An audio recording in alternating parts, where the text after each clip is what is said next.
Chapter 5:19. Those bosses did not like autistic children.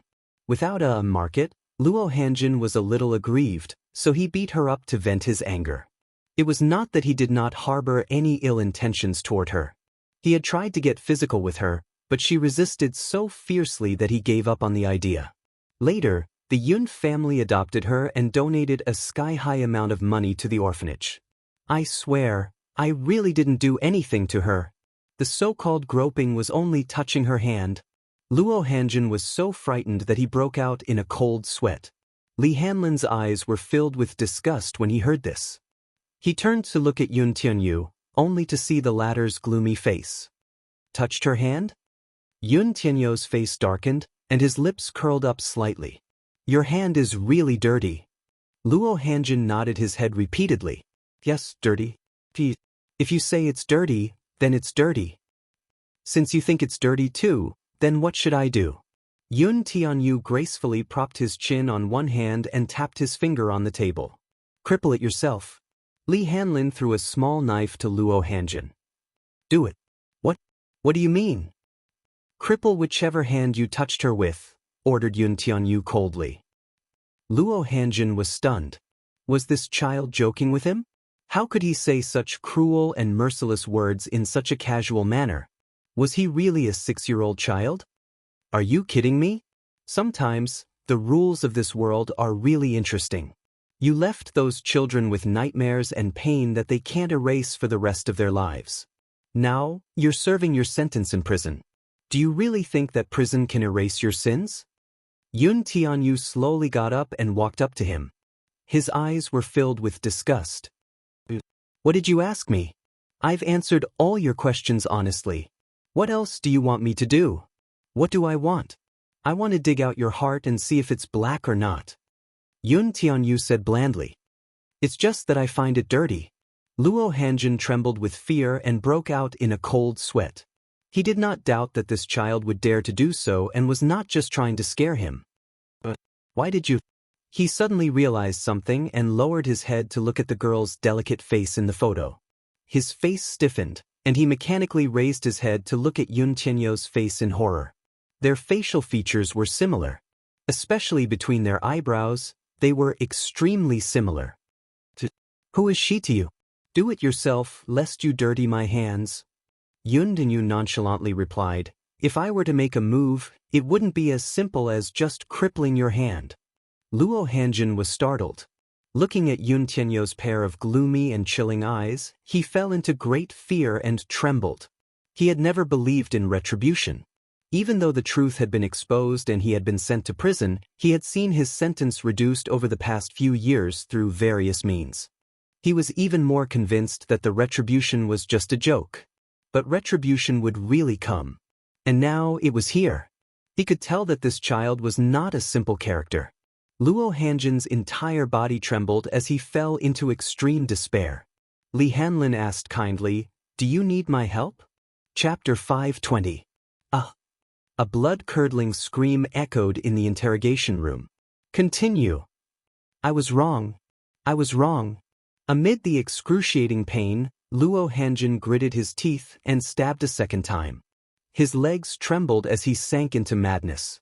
When the prison guard brought him back to the prison, Luo Hanjin was in a daze.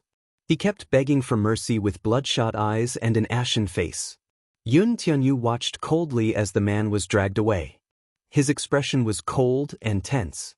Li Hanlin sighed, carried Yun Tianyu in his arms, and slowly left. Agent Li, my heart aches for my mommy. What exactly did she go through? Depression? Misanthropy?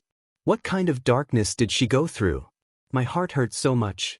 Yun Tianyu let him carry him. His little hand clutched at his chest, feeling as if it was about to bleed. Li Hanlin could only sigh. He thought to himself, compared to Yun Shishir, my heart aches for this child more. How should we deal with Mu Wanru next? That woman is vicious. She deserves to die. Yun Tianyu's eyes were dark and gloomy. His heart was slowly filled with hatred. Following that, his lips curled into a sinister smile. I won't let anyone who hurts mommy off. Mu residents. As Mu Yichen walked down the stairs, he suddenly felt a sharp pain in his heart. He paused in his steps and clutched his chest tightly. He felt an inexplicable pain in his heart that almost made him suffocate. Yichen? What's wrong? Seeing his solemn look, Mu Wanru knew that his old illness was acting up. Mu Yichen ignored her question and went down the stairs on his own. Mu Wanru's face stiffened. She thought to herself, this child is not my biological child. He's distant from me and is not close to me at all. Mu Wanru's lips curled into a cold smile as she followed him down the stairs. The servants had already prepared dinner. She could not help asking, "Where's young master?" "Daddy's schedule tonight is a direct flight to England to settle an acquisition case," Xiao Yichen said. "I overheard it when I passed by the study room yesterday." "So busy?" Leaning on his walking stick, he slowly made his way downstairs. "Wanru, why are you back so late tonight?" Mu Wanru felt guilty for a moment and said perfunctorily, "I went shopping and bought some clothes for myself." "Have a seat." After Mu Sheng took his seat, Mu Wanru and Mu Yichen slowly took their seats. At the dining table, Mu Wanru suddenly raised her head to look at her grandpa and asked in a roundabout manner, "Grandpa, there's something I don't know if I should ask." "What is it?" Mu Wanru cautiously asked. "6 years ago, I was diagnosed as infertile. Is that true?" Mu Yichen raised his head and looked at Mu Wanru in confusion. He seemed to have seen the word infertility on TV before. It had been introduced in a program before. It meant that one could not have children. Mu Sheng slowly put down his chopsticks with a solemn look. "For this matter, I've invited all the authoritative experts in the country and abroad. They all said that you're infertile and can't have children." "Could it be that I'm really infertile?" Mu Wanru pretended to be indignant. "Grandpa, I really want to give birth to a child for the Mu family to continue the family line. Grandpa understands your feelings." Mu Sheng knitted his brows. "But this matter can't be forced." Chapter 521. The latter was stunned. Mu Yichen showed a look of disdain on his face. Younger brother? He only had one younger brother. He would not acknowledge the child she gave birth to. Mu Yichen frowned. Yun Tianyou's cold and arrogant face appeared in his mind. This was the only brother he would acknowledge in his life. He would not acknowledge anyone else. "Grandpa, this matter can't be rushed. When fate comes, success will follow naturally." The old man hurriedly consoled her, thinking that she was just worried about her child. Mu Wanru knew how to read people's expressions and knew that she would make mistakes if she spoke too much. She was afraid of arousing his suspicion. After all, she could not let anyone know about her pregnancy before she came up with a compromise. Otherwise, she would be finished. After dinner, she felt nauseous for some reason. She endured it and ran to the toilet to retch. A servant passing by saw her and asked with concern, "Young madam, what's wrong?" "I'm fine. Look at how you're vomiting." "I thought it was a sign of pregnancy." Mu Wanru's face stiffened and she glared at her viciously. The latter knew that she had misspoken and retreated with her head lowered. Mu Wanru looked up at the mirror. Her face was frighteningly pale. "Thank you. You can drop me off here." Yun Shishir got out of the car and walked to the driver's seat window. She smiled at Qin Zhou. Qin Zhou held the steering wheel and looked at her worriedly. He seemed to be uneasy. "Shishir, are you okay? You must rest early when you get back. Otherwise, it'll be hard for your body to recover." "Master Qin, don't worry. My body recovers very well. I'll be back to normal after a nap." Yun Shishir gently patted her chest to comfort him. Qin Zhou was amused by her expression and urged, "All right, then you should hurry back." The car slowly drove away. After Yun Shishir watched the car leave, she turned around, walked to the door, and unlocked it to enter the house. It was already late. Pushing the door open, the room was cold and empty. The floor-to-ceiling windows were wide open, and the night breeze blew in, lifting the pure white curtains. There was no one at home. Not long ago, Li Hanlin called to inform her that he had brought Yu to the bookstore to read. He seemed to like the child a lot. Yu always hung out with the principal. Yun Shishir placed her bag on the cabinet. Suddenly she felt a chill. Using the moonlight shining through the window, She walked to the window and closed it. In the enclosed space, she suddenly smelled a wisp of smoke. Why is there the smell of smoke? He had quit smoking many years ago. You would never smoke. Yun Shirshir turned around abruptly and looked around the living room. There was no one in the huge living room. She turned around, but the smell of smoke had faded a lot. She smiled. Was it an illusion? Could it be that she was too sensitive? Feeling a little tired, Yun Shirshir walked to the bedroom door and pushed it open. Just as she entered the room, a tall shadow walked toward her. Yun Shirshir did not even have time to react before she was pressed against the door by the shadow that was right in front of her. The tall and lanky figure easily trapped her in a small space. Yun Shirshir turned pale with fright. Her eyes widened in horror as she looked up. Against the moonlight outside the window, she guessed that the shadow was a young man. Chapter 522. There was a familiar and elegant fragrance on the man's body. It was mixed with the faint smell of cigarettes. Yun Shirshir was shocked and angry. In her nervousness, she clenched her fist and swung it at the man's face. However, her fist was easily intercepted by the man. The man held her shoulder with one hand and bent down slightly. He whispered into her ear, "Don't move. It's me." Yun Shirshir's heart skipped a beat. Mu Yaja. How did he get in? In the darkness, the man's strong aura and unique masculine aura almost overwhelmed her. She had no way of retreating. Why was he here? She was stunned for a moment before she suddenly reacted. This huge villa was his. Moreover, he had also bought this garden bungalow for her. He should have gotten the key, right? Thinking of this, a trace of anger appeared on her face. Just now, when he was frightened, he was still in a state of shock and his heart was beating rapidly. Why was this man always so self-willed? The fabric of his clothes rubbed against her skin. Through the thin material of his shirt, the man's body temperature was almost ironing her breath. For some reason, Yun Shirshir suddenly thought of Mu Wanru. This afternoon, when she saw her vomiting, she had a lot of doubts and dark clouds in her heart. She suddenly wanted to ask Mu Yaja.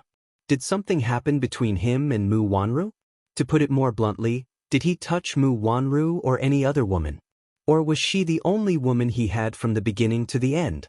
She suddenly cared about this question. Before she could react, the man lowered his head and gently covered her lips, sweeping away her breath and the doubts that had yet to come out of her mouth. In the darkness, Mu Yaja couldn't see Yun Shirshir's complicated and hesitant expression. Yun Shirshir couldn't see the tense forbearance on Mu Yaja's face. The kiss was charming and lingering. He seemed to be a little anxious to possess this woman, but he carefully suppressed the desire in his body. She seemed to be a fragile object, and no matter what, he had to treat her gently. His thin lips pressed tightly against hers, almost tyrannically sweeping away her sweet breath. The tip of his tongue gently outlined the outline of her lips, carefully tracing and tasting. It was so gentle that Yun Shirshir felt as if she was being carefully doted on by this man. The temperature in the air rose. Gradually, her originally tense body gradually relaxed, and she tried to respond to his kiss. Undoubtedly, her kissing skills were extremely inexperienced. Mu Yaja felt that this woman was extremely stupid. Even if she was inexperienced, they had kissed more than a few times, so it was time for her to be enlightened. But when he was sucked into her mouth and sucked on her lilac, he was bitten several times by her pearly white teeth. She was clumsy and unreasonably clumsy. He was a little unhappy in his heart, but he also felt that she was much more adorable like this. Thus, he patiently led her and guided her.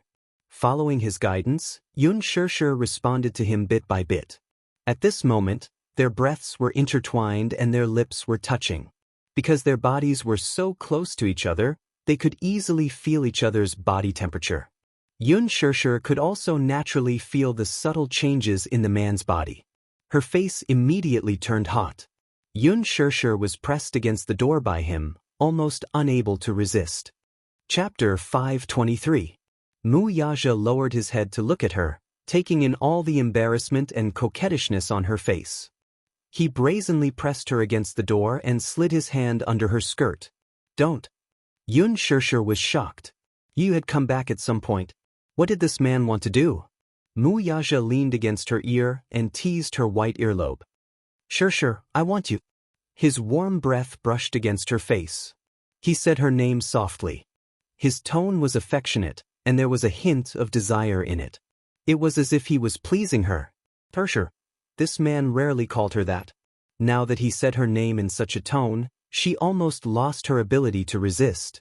This man had the ability to make any woman lose the ability to struggle. While she was lost in thought, the man's hand moved deeper into the unknown territory. Yun Shirshir held his hand tightly and said angrily, "Don't mess around." Mess around? Mu Yaja was a little displeased by her careless choice of words. He just missed her very much. Tonight, he was flying straight to London. There was an acquisition case tomorrow, and it was very important to Dishing Financial Group. He had to win this case.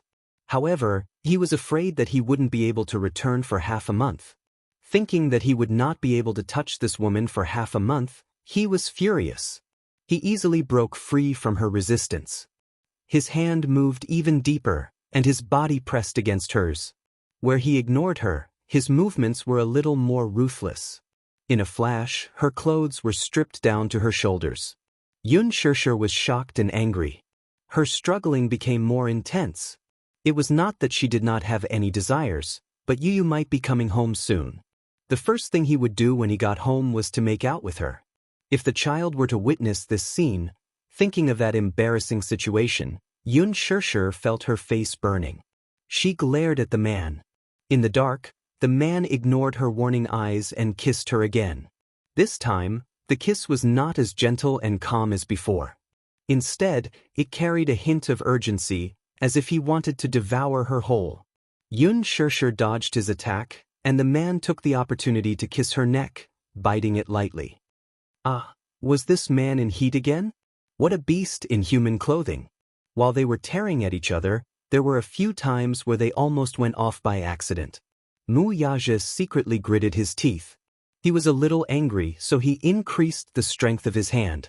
Yun Shirshir was no match for his methods, and in the blink of an eye, her coat was taken off. Yun Shirshir flew into a rage out of humiliation. Mu Yaja! Yun Shirshir! Mu Yaja also raised his head and glared at her. His face was filled with dissatisfaction and anger. Are you in heat? You know that I'm in heat. Can't you cooperate with me? Mu Yaja seemed to feel justified and questioned her instead. Yun Shirshir was shocked by his shamelessness. I'm flying straight to London tonight for an acquisition. You won't be able to see me for half a month.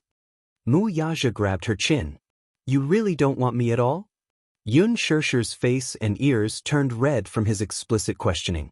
Her cheeks burned to the boiling point in an instant. She turned her face away fiercely, and her heart was beating wildly. If the lights were on, Mu Yaja would definitely see her blushing face because of shyness. Suddenly, the sound of the door closing came from outside. Chapter 524. Could it be that Yu was back? The two of them looked at each other. Then they heard the sound of footsteps outside the door. Then they heard Yu's cheerful footsteps and an innocent and romantic voice. Stupid mommy, Yu is back. Bam.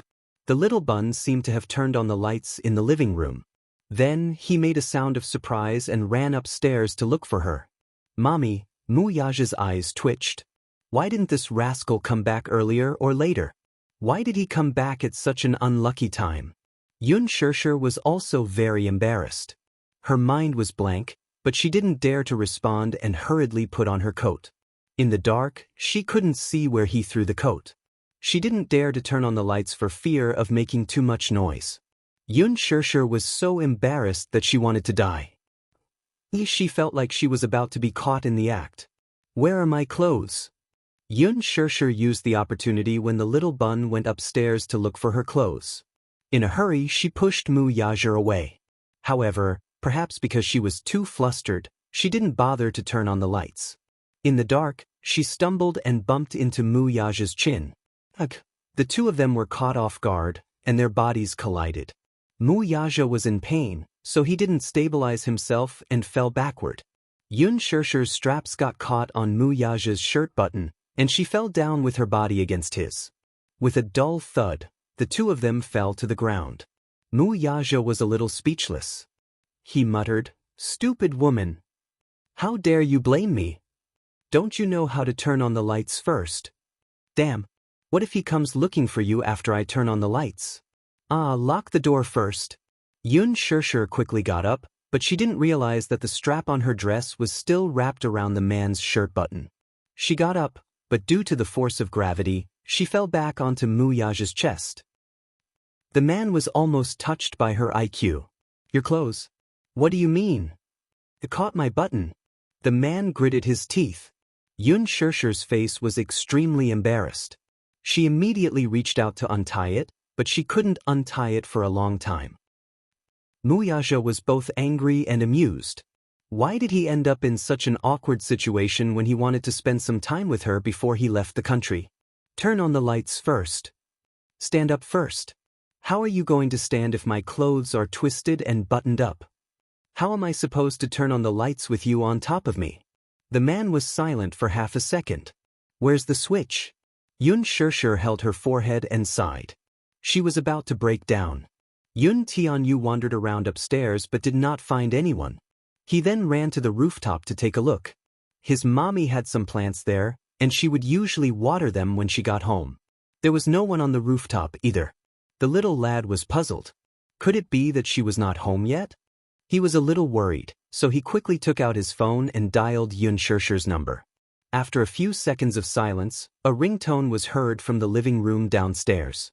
Black lines appeared on the little bun's forehead. Was she downstairs? Thus, he hurried downstairs and followed the ringtone to find Yun Shirshir's bag on the cabinet. Was she already home? The corner of his eyes twitched violently. Why did no one respond to his call, then? Was Mommy playing hide-and-seek with him? "Mommy, where are you?" "Yu is home. I want kisses and hugs." The man in the room heard him and was stunned. Why was this little bun so different in front of people and behind them? Chapter 525. What a mischievous person. He was cool and arrogant in front of him, but why did he become so adorable in front of Yun Shirshir? Yun Shirshir finally unbuttoned the straps on his shirt. When she heard his soft and adorable voice, she instinctively opened her mouth to respond, but before she could utter a word, she quickly covered her mouth in shock. Both of them looked at each other. Yun Shirshir gestured at Mu Yaja to keep quiet.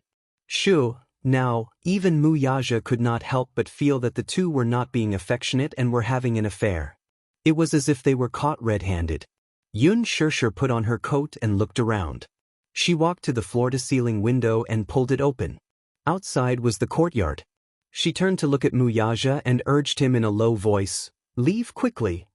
Mu Yaja was inexplicably angry and snorted. "Why should I leave?" Yun Shirshir was stunned. "Yu's back. You should leave first, okay?" "I'm not leaving. I haven't kissed or hugged you. Do you think I'll leave just because you want me to?" Mu Yaja leaned against the wall elegantly and mimicked Yu's tone. Yun Shirshir's lips twitched violently. "Stop fooling around." "I'm not fooling around," Mu Yaja said coldly. "You're a child too." Yun Shirshir was so angry that she laughed. Why were the father and son alike? Was it really a matter of genetics? When it came to acting shamelessly, the father and son were exactly alike. Outside the door, Yun Tianyu took a stroll in the bathroom and saw that the light was on through the crack of the door. Yun Shirshir had washed her hands when she came back and forgot to turn off the light. The little bun thought that she was bathing inside, so he leaned against the door and asked softly, "Mommy, are you bathing inside?" There was no response for a while. Then, "Mommy, I'm coming in." Little Munchkin covered his eyes and carefully turned the doorknob to enter. She peeked in the direction of the bathtub through the gaps between her fingers. No one? Little Munchkin crossed his arms in defeat and huffed angrily. "Where is Mommy hiding? Went out?" How could he not bring his phone with him when he went out? He walked out of the bathroom and looked at his mommy's bedroom. Through the crack in the door, she saw that the lights were off in the room, but there were shadows flashing by. Yun Tianyu cocked a brow in suspicion. He walked to the door and knocked on it. "Mommy, I know you're inside. Can I come in?"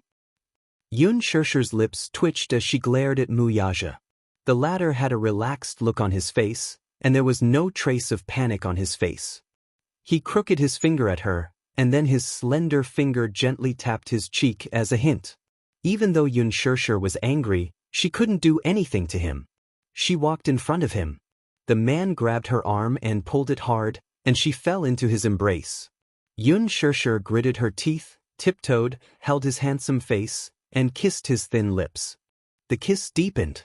The kiss was urgent and anxious. Mu Yaja was a little displeased. This woman actually chased him away for her son? Hence, he bit the corner of her lips. Yun Shirshir pursed her lips in pain and pulled away from his. She glared at him fiercely, asking with her eyes, "Are you satisfied now?" Mu Yaja looked at her embarrassed expression with a teasing look in his eyes. Seeing that the door was not locked, Yun Tianyu turned the doorknob. Just as he pushed the door open, the lights in the room lit up with a click. Slightly startled, Yun Tianyu looked over. Chapter 526. He saw Yun Shirshir standing by the bed with her hands behind her back. She looked at him with a smile. "Baby, you're back." Yun Tianyu was stunned for a moment before he fixed his eyes on her face. He scanned her from head to toe. Yu Yu's gaze then landed on her neck. There was a faint mark of intimacy there. Although it was not eye-catching, it made Yun Shirshir's snow-white skin look exceptionally red. Yun Tianyu's eyes met hers. He was startled and raised an eyebrow suspiciously. He saw Yun Shirshir standing by the bed with an embarrassed expression. Her clothes were a little messy, especially at the collar, which had some creases. She forced a smile on her face, but it could not hide her panic and embarrassment. Her eyes revealed an unnatural smile, especially under Yu Yu's suspicious gaze, which made her smile look even more awkward and stiff. "Yu Yu." Yun Shirshir called out to him awkwardly.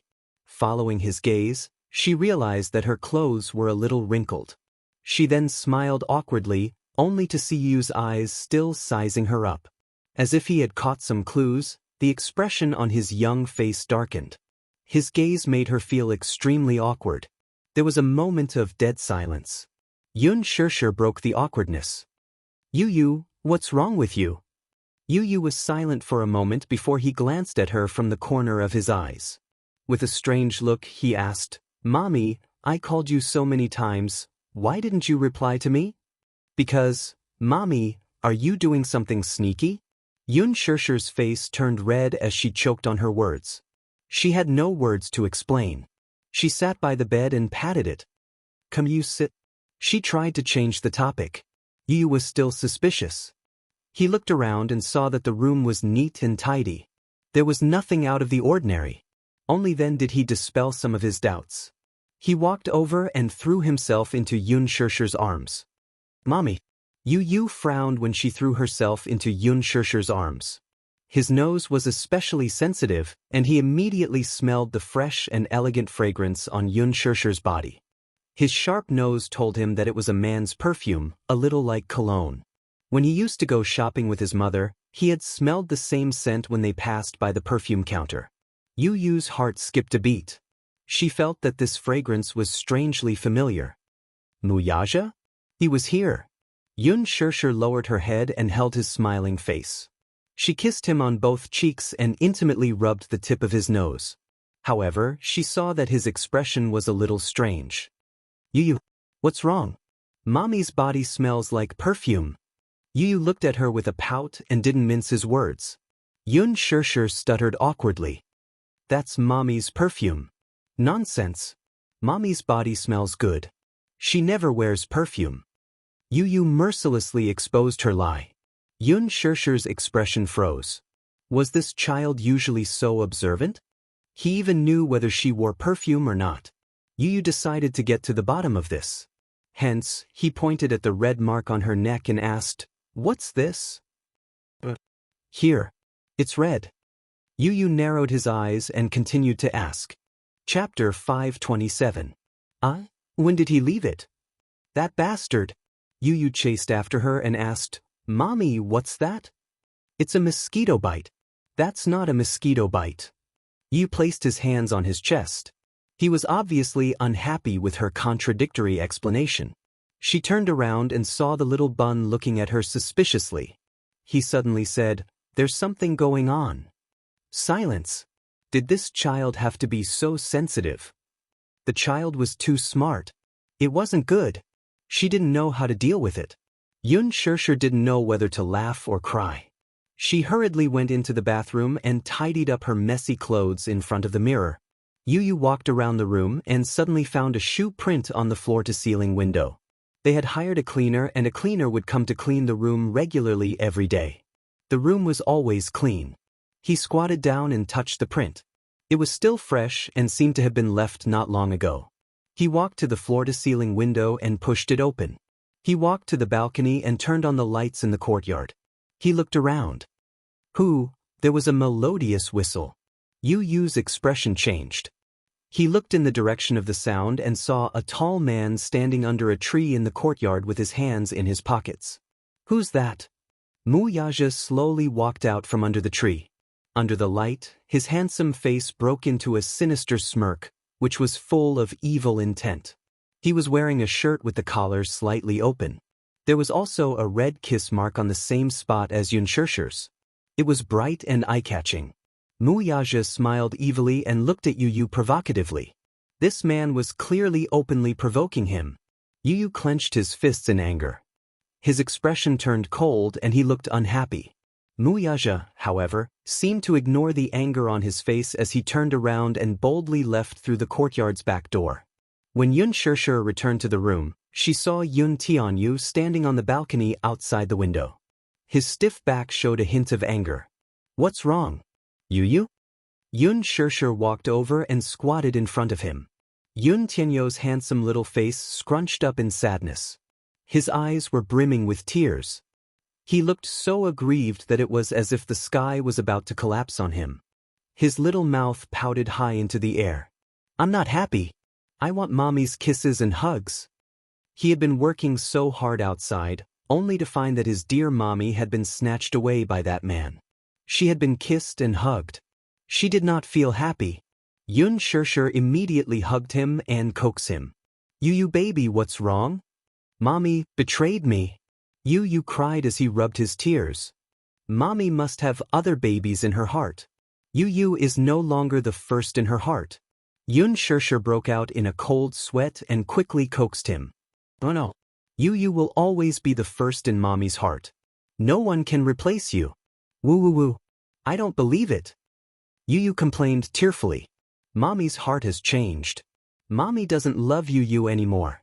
Yu's heart hurts so much. Ooh. It's shattered into pieces. Chapter 528. Nonsense. Yu's heart was fine. How could it be broken into pieces? Come, let mommy give you a kiss. Yu, don't cry. Thus, she cupped Yu's face in her hands and gave him a big kiss. Yu's tears streamed down his cheeks as he moved his other cheek to her with an aggrieved look. This side, Yun Shirshir quickly added another kiss. Kiss me on the mouth. Yu pouted his pinkish lips aggrievedly. Yun Shirshir did not know whether to laugh or cry as she gave him a light peck on the lips. What? Yu was finally satisfied and stopped crying. The child's face was really like the weather in June. It could change at any moment. He was complaining about her tearfully earlier, but after a few kisses, his tears turned into smiles as he hugged her shoulders. Yu cursed inwardly, Muja, how dare you snatch mommy from me? Just you wait. The little lad returned to the study room, locked the door, and sat in front of the desk. He turned on the computer system and the remote control. The bookcase slowly opened to reveal a large screen wall. He opened the system interface and typed furiously on the keyboard. The interface soon showed the city's transportation system. Li Hanlin had previously mentioned to him that Dishing Financial Group had an important acquisition project. Tonight's flight was flying directly to London, England. They were probably on their way to the private airport now. Yun Tianyu propped his head on his hands as his pink lips curled into a devilish smile. He stared at the screen and keyed in a series of commands. He successfully hacked into the system. 10 seconds later, he looked at the crisscrossing route system on the screen with a satisfied look on his face. He quickly glanced at it, and the 10 routes to the Mu Group's private airport appeared in his mind. He sneered and entered another command. He hit the enter key, and the dozens of routes on the screen turned red. Mu Yaja, you want to play with me? Naive. Honk, honk, honk. Beep, beep, beep. On the Hawaiian elevated highway, the sound of horns and car horns rose and fell one after another, piercing one's eardrums, causing one to be unable to help but feel depressed. Looking from afar, the dense tail lights of cars on the highway, which was tens of kilometers long, made one's scalp tingle.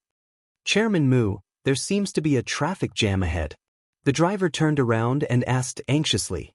Mu Yaja was originally staring at the screen of his laptop and browsing through his emails. Hearing this, he raised his head. Unknowingly, the cars outside the window were packed together, making it difficult to move. What happened? There's a traffic jam. Didn't I tell you to avoid the traffic? Chairman Mu, this road has never been blocked before. It's the fastest route to the airport. The driver defended himself. It seems that there's something wrong with the signal in front. Signal malfunction? It seems that the signal lights on the outer ring line are malfunctioning, so there's a traffic jam. Damn it. Mu Yaja raised his wrist to look at the time. There was not much time left before tonight's final flight. If he missed tonight's flight, if they missed the flight, they would have to submit a new application for the private flight route. If that happened, they would not be able to make it in time for tomorrow's acquisition. It was not rush hour at all. Besides, the capital's traffic system had always been very stable.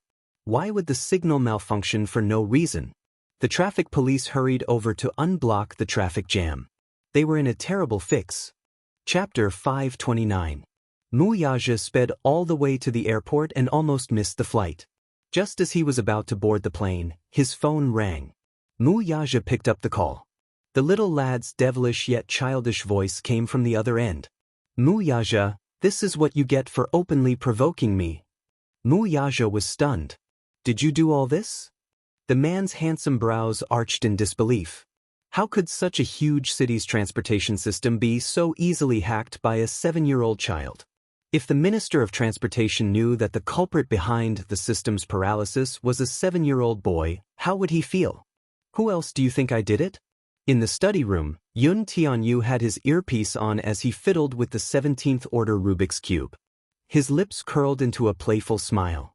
I'm really sorry for almost delaying your flight. I just wanted to see if you had the ability to catch the last flight. Scheming. Extremely scheming. He actually used such a method to tease him. Mu Yaja was not angry, though. Instead, he was shocked by the boy's ability to be able to destroy and even paralyze the transportation system in a short period of time. It took an hour for it to return to normal. It was unbelievable that such an ability came from a 6-year-old child. You must be very surprised. Yun Tianyu placed the restored Rubik's Cube on the study table. With his hands clasped together and his chin under his head, he asked quietly, I heard that you're investigating me?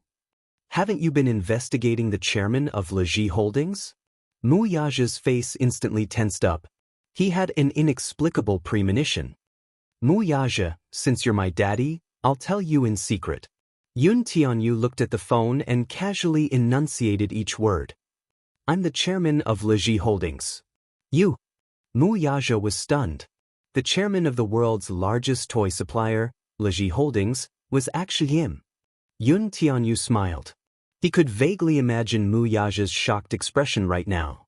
There was no harm in revealing his true identity to him. This identity alone was enough to shock him. However, his identity was definitely not as simple as he had imagined. If he told his father that he was not only the chairman of Leji Holdings, but he was also one of the top executives of Hurricane Group, would his father be scared to death? If he knew that he controlled the entire East Asian arms market, what kind of shocked expression would he have? If he knew that the Hurricane Group's Sky Eye system was developed by him, and if he knew that the toys he designed were used by the Hurricane Group in military equipment, what kind of expression would he have? But he wouldn't let his daddy know about this. He would not let him find out about these secrets. If anyone could find out everything that they wanted to, wouldn't he lose a lot of face? This was his secret. Yun Tianyu's pink lips lightly pursed as he leisurely said, Mu Yaja, your son isn't as simple as you think. Mu Yaja raised his eyebrows slightly. He felt that this little fellow was far beyond his imagination. Does your mommy know about this? She doesn't, and I won't let her know either. Yun Tianyu said. Muyaja, there's something I want you to know. Before you chase after my mommy, can you deal with that fiancé of yours first? Yun Tianyu coldly asked. Chapter 530. Don't tell me that you don't know Mu Wanru's background. You should have known what kind of person she is. I know. Yun Tianyu was stunned. Then, why haven't you made a move yet? You don't have to interfere in this matter. Mu Yaja did not know where this little bun had gotten this information from. While he was surprised, he was also shocked by the boy's formidable means. No matter what, he did not wish for Yun Tianyu to interfere in this matter. This was what he should do as a man. Naturally, he would not let his son step in. Yun Tianyu snorted. I can't be bothered either. Anyway, so what if he exposed Mu Wanru?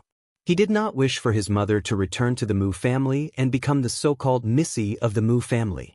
He disdained it. Status, power, and wealth. Whatever the Mu family had, he had as well. Returning to the Mu family might not be a good thing for his mother. It was not that he had not met Grandpa Mu before, but he did not like him from the very beginning. He had a nagging feeling that this old man was not a simple character. From his eyes, Yun Tianyu could see too many things. His intuition told him that returning to the Mu family would bring more misfortune than fortune to his mother. After investigating Mu Wanru, Li Hanlin found out another thing. Yun Shishir had been in a car accident when she was 9 years old. That accident was very tragic. Out of the 3 people in the car, 1 was dead, 1 was injured, and 1 was missing. He heard that Yun Shishir's mother had passed away in a car accident along with the car. Li Hanlin, on the other hand, found out that the car accident was not a simple accident. He heard that in the early years, Mu Sheng doted on his adopted daughter, Mu Qingqing, very much. For generations, the Mu family had a golden carved jade pendant that was passed down to the male and not the female. It was only passed down to the heir. At that time, Mu Lianxing was the Mu family's second heir, yet Mu Sheng gave this jade pendant to Mu Qingqing as a personal keepsake. One could imagine how important she was to him. Later, she fell in love with a smuggler and got pregnant before marriage. This made Grandpa Mu furious and even forced her to abort the child in her womb. Mu Qingqing refused to comply and left the Mu family. From then on, her whereabouts were unknown. In order to find his beloved daughter, he did not hesitate to turn the capital upside down. A few years later, it was rumored that Mu Qingqing was hunted down by the underworld. Her car overturned during the chase and she fell off a cliff. But was it really because he was being hunted by the underworld? Li Hanlin even suspected that Mu Qingqing's car accident had something to do with this man. Rumor had it that Mu Sheng loved his daughter so much that his love for Mu Qingqing was almost twisted. If that was the case, then the Mu family was no different from a tiger's den. Naturally, he would not let his mommy return to such a scary place. Since you like my mommy, please don't let her be accused of something she didn't do. Before you chase after my mommy, clean up all the women around you. Remember, this is my bottom line. Yun Tianyu said coldly, showing no mercy to her. This was undoubtedly a negotiation with him.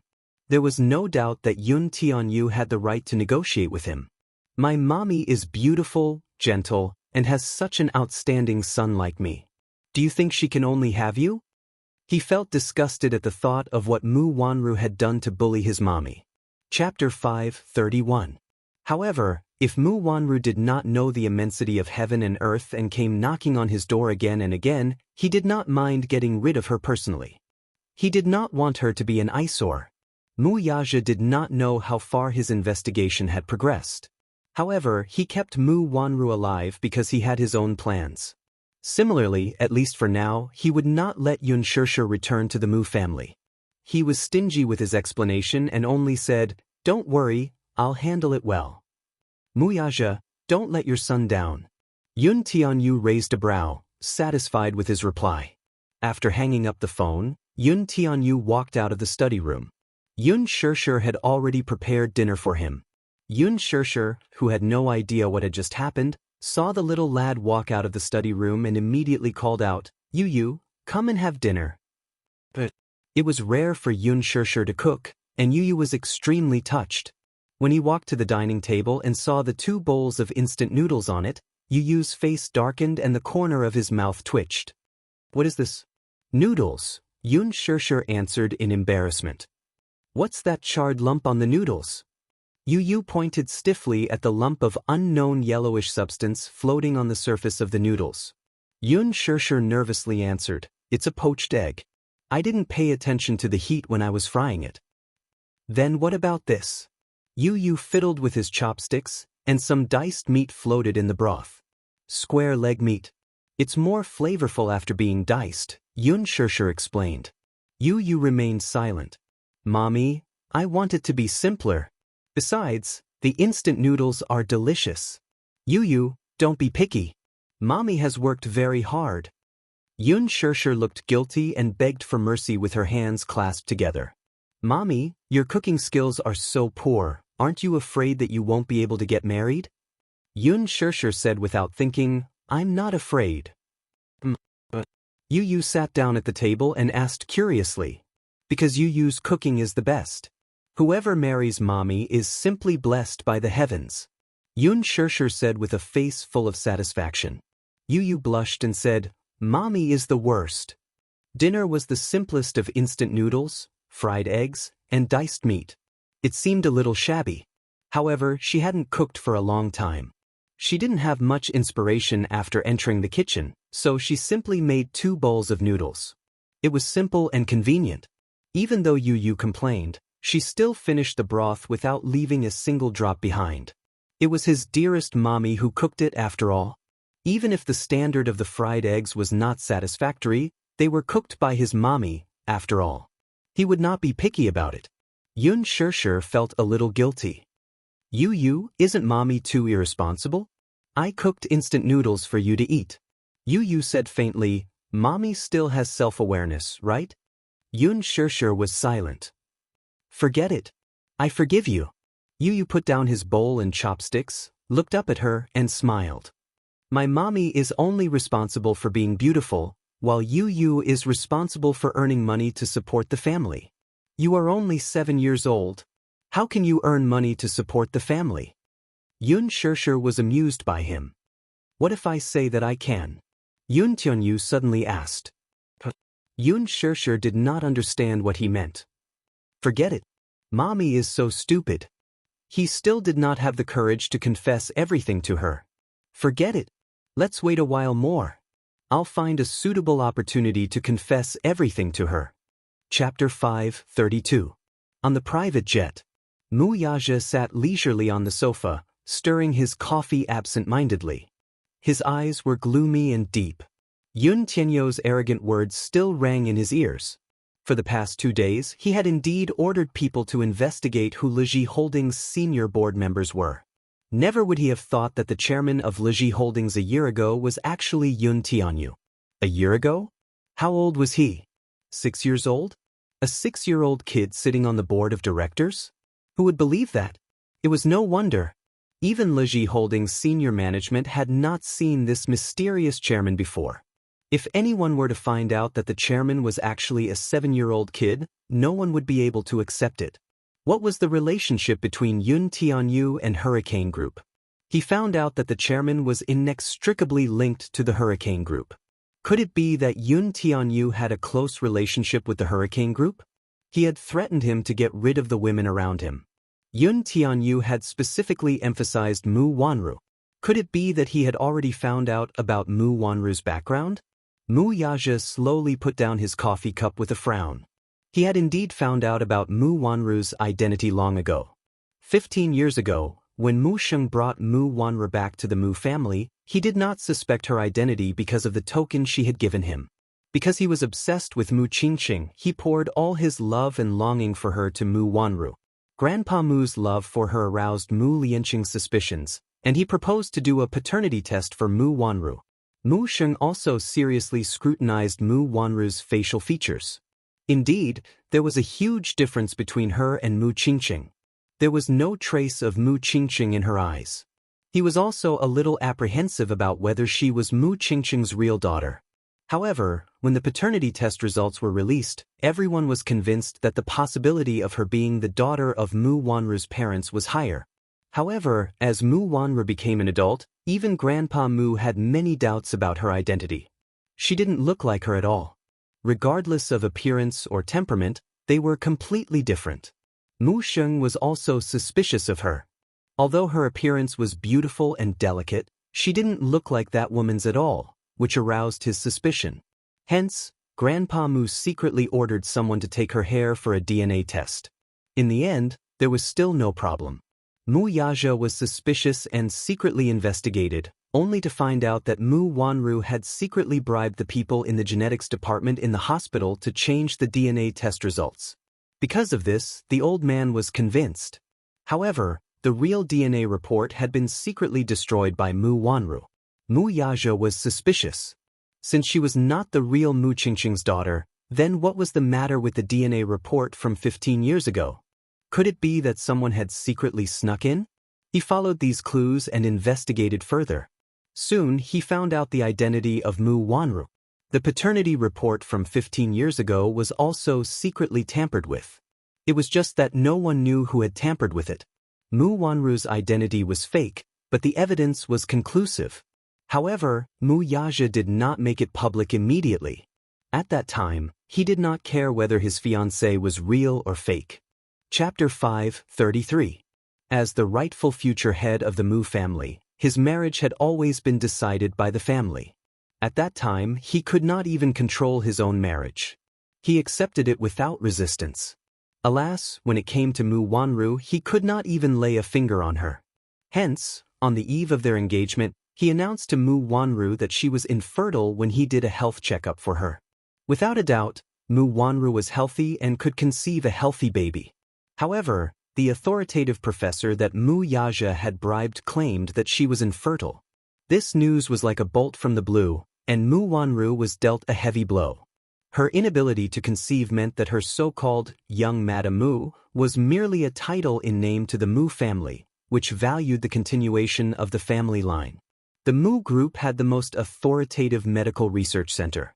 Hence, even though Mu Wanru was unwilling to accept the truth of her infertility, she did not doubt it. Mu Wanru was heartbroken when she learned that she was infertile, but she could only accept the reality helplessly. Mu Sheng, on the other hand, felt that it was a pity. Hence, the surrogacy contract was formed. However, it was also because of this that he accidentally found out that Yun Shishir was Mu Qingqing's biological child. Fate had played a huge joke on him. Yun Shishir woke up early in the morning. Yun Yeqing had sent Yun Tianyu to kindergarten. Before he left, he specially prepared breakfast for her and left a note with his neat and delicate handwriting. "Mommy, Yu is going to school. I wish you all the best for today's opening ceremony." Fighting.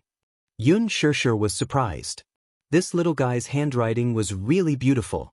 Hence, she ate happily with Yu's breakfast.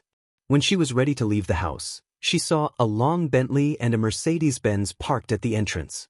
A few men in black suits stood respectfully at the entrance. When they saw her, their gazes fell on her with a swoosh. Yun Shishir was so taken aback that she took a step back. She was quite taken aback by the grandeur of the event. "You guys are?" "Miss Yun, we are under President Mu's orders to escort you to the film studio for the opening ceremony." "Chairman Mu?" Yun Shishir was stunned for a moment before she reacted. "Mu Yaja? Why did he make such a big scene?" Yun Shishir suddenly recalled Qin Zhou's complaint to him that day. Mu Yaja had given Lin Fengtian an ultimatum. She was not allowed to have intimate physical contact with any male actors. Not to mention kissing, even holding hands would require a substitute. Lin Fengtian was so angry that he almost had a stroke. At first, she thought it was a joke. However, when she saw this scene, she suddenly realized that Mu Yaja was serious. This man was so such a perverted possessiveness. He had already flown directly to London, England, but he still sent a group of bodyguards and the film crew to monitor her. If Lin Fengtian knew about this, he would probably vomit blood from anger. The man in the suit did not say much. He opened the car door and gestured for her to get in. Yun Shishir laughed dryly. "You don't have to make such a big scene, right? I can go by myself." "Miss Yun, this is Chairman Mu's order. Please don't make things difficult for us. The man in the suit said in a low voice, but his tone was firm. Yun Shirshir walked over with an unnatural expression and got into the car. Chapter 5:34. Today was the opening ceremony of The Green Apple. The venue was Gwichang Film and Television Base, and all the staff of the production team were waiting there early in the morning. The opening ceremony was very grand, and there were many superstars gathered. The huge production team, from editing, makeup, lighting, art, and directing team, was one of the best in the country. The cast was also very luxurious. Apart from Gu Xingze, Yan Bingqing, Yang Mi, Li Jiuxian, and Song Tianyong, even the few supporting actors who did not have many scenes were all C-listers in the industry. It was obvious that the main cast was very star-studded. In comparison, Yun Shirshir, a newcomer who had just signed with Huanyu, was able to join such a production team, which made many people envious. In order to make it in time for the opening ceremony, Gu Xingze flew back from Paris overnight. When his nanny van slowly drove into the film studio, the reporters, who had been waiting for a long time, immediately swarmed forward and surrounded the car. At the same time, many Saseing fans who had been hiding in the parking lot all night also came out. They chased after the nanny van all the way and shouted their support lines like crazy. Xingze, Xingze, I'm Wang Xingyao. Xingze, Xingze, love you, love you. Xingze. So handsome, sob, sob, sob, I finally see Xingze in person. Cries, ear-piercing screams, and excited support. The sudden situation at the scene caught everyone off guard. The spotlights were flashing non-stop. The chaotic scene was very upsetting. Dozens of microphones were stretched high in front of the van door, and the crowd was crowded. Everyone wanted to interview the superstar first before the opening ceremony. Gu Xingze's words were enough to make the headlines in the entertainment industry. The media reporters sharpened their heads and blocked the entrance of the van. They were secretly competing with each other, pushing and shoving. Unlike Gu Xingze, when the nanny van of another supporting role in the production team stopped at the parking lot, no reporters came forward to block the door. Her cold and cheerless appearance was worlds apart from Gu Xingze's situation. Other stars lacked exposure, so they did not hesitate to hype themselves up to get exposure. However, Gu Xingze did not lack exposure at all. Wherever he went, in the car, Gu Xingze was wearing sunglasses and a mask. He was looking at the crowd outside the window with a gloomy face. He was sitting motionlessly in the car, listening to the demo album with headphones in his ears. The assistant beside him was so anxious that he was sweating profusely. He quickly contacted the security personnel of the film crew. Yes, the parking lot is here. It's all paparazzi. Did you clear the area or not? The interviews will be held after the opening ceremony. Xingze won't be accepting any interviews now. Yes. Quickly come and maintain order. After hanging up the phone, everyone in the car quietly waited for rescue. The driver looked at the bustling scene outside the window and couldn't help but sigh. These paparazzi are really going all out just to get a headline. Today is the opening ceremony of The Green Apple. These paparazzi booked the entire hotel 2 days ago so that they could interview Xingze first, the assistant said helplessly. Didn't the production team arrange an interview for Xingze? Chapter 5:35. The assistant sneered and explained, the interview script was prepared by the production team in advance. The reporters can't ask whatever they want. Soon, the security guards of the production team rushed over and began to clear the scene. These media reporters were unwilling to give up. After a few words, they got entangled with the security guards. Accompanied by the occasional shouting and shoving, the crowd pushed and shoved. A few obsessive fans blended into the crowd and clung to the car door crazily, banging on the car window excitedly. Screams rose and fell. Xingze! Ah, Xingze! Xingze! I love you, I love you. You'll always be my Prince Charming. Hubby! A few obsessive fans finally saw their idols face up close. They could no longer hold back their excitement and tears streamed down their cheeks. Gu Xingze ignored them. The assistant was stunned and speechless. CK. Must they be so crazy? Do these people have any integrity? This is too exaggerated. The opening ceremony is about to start. What's wrong with the production team?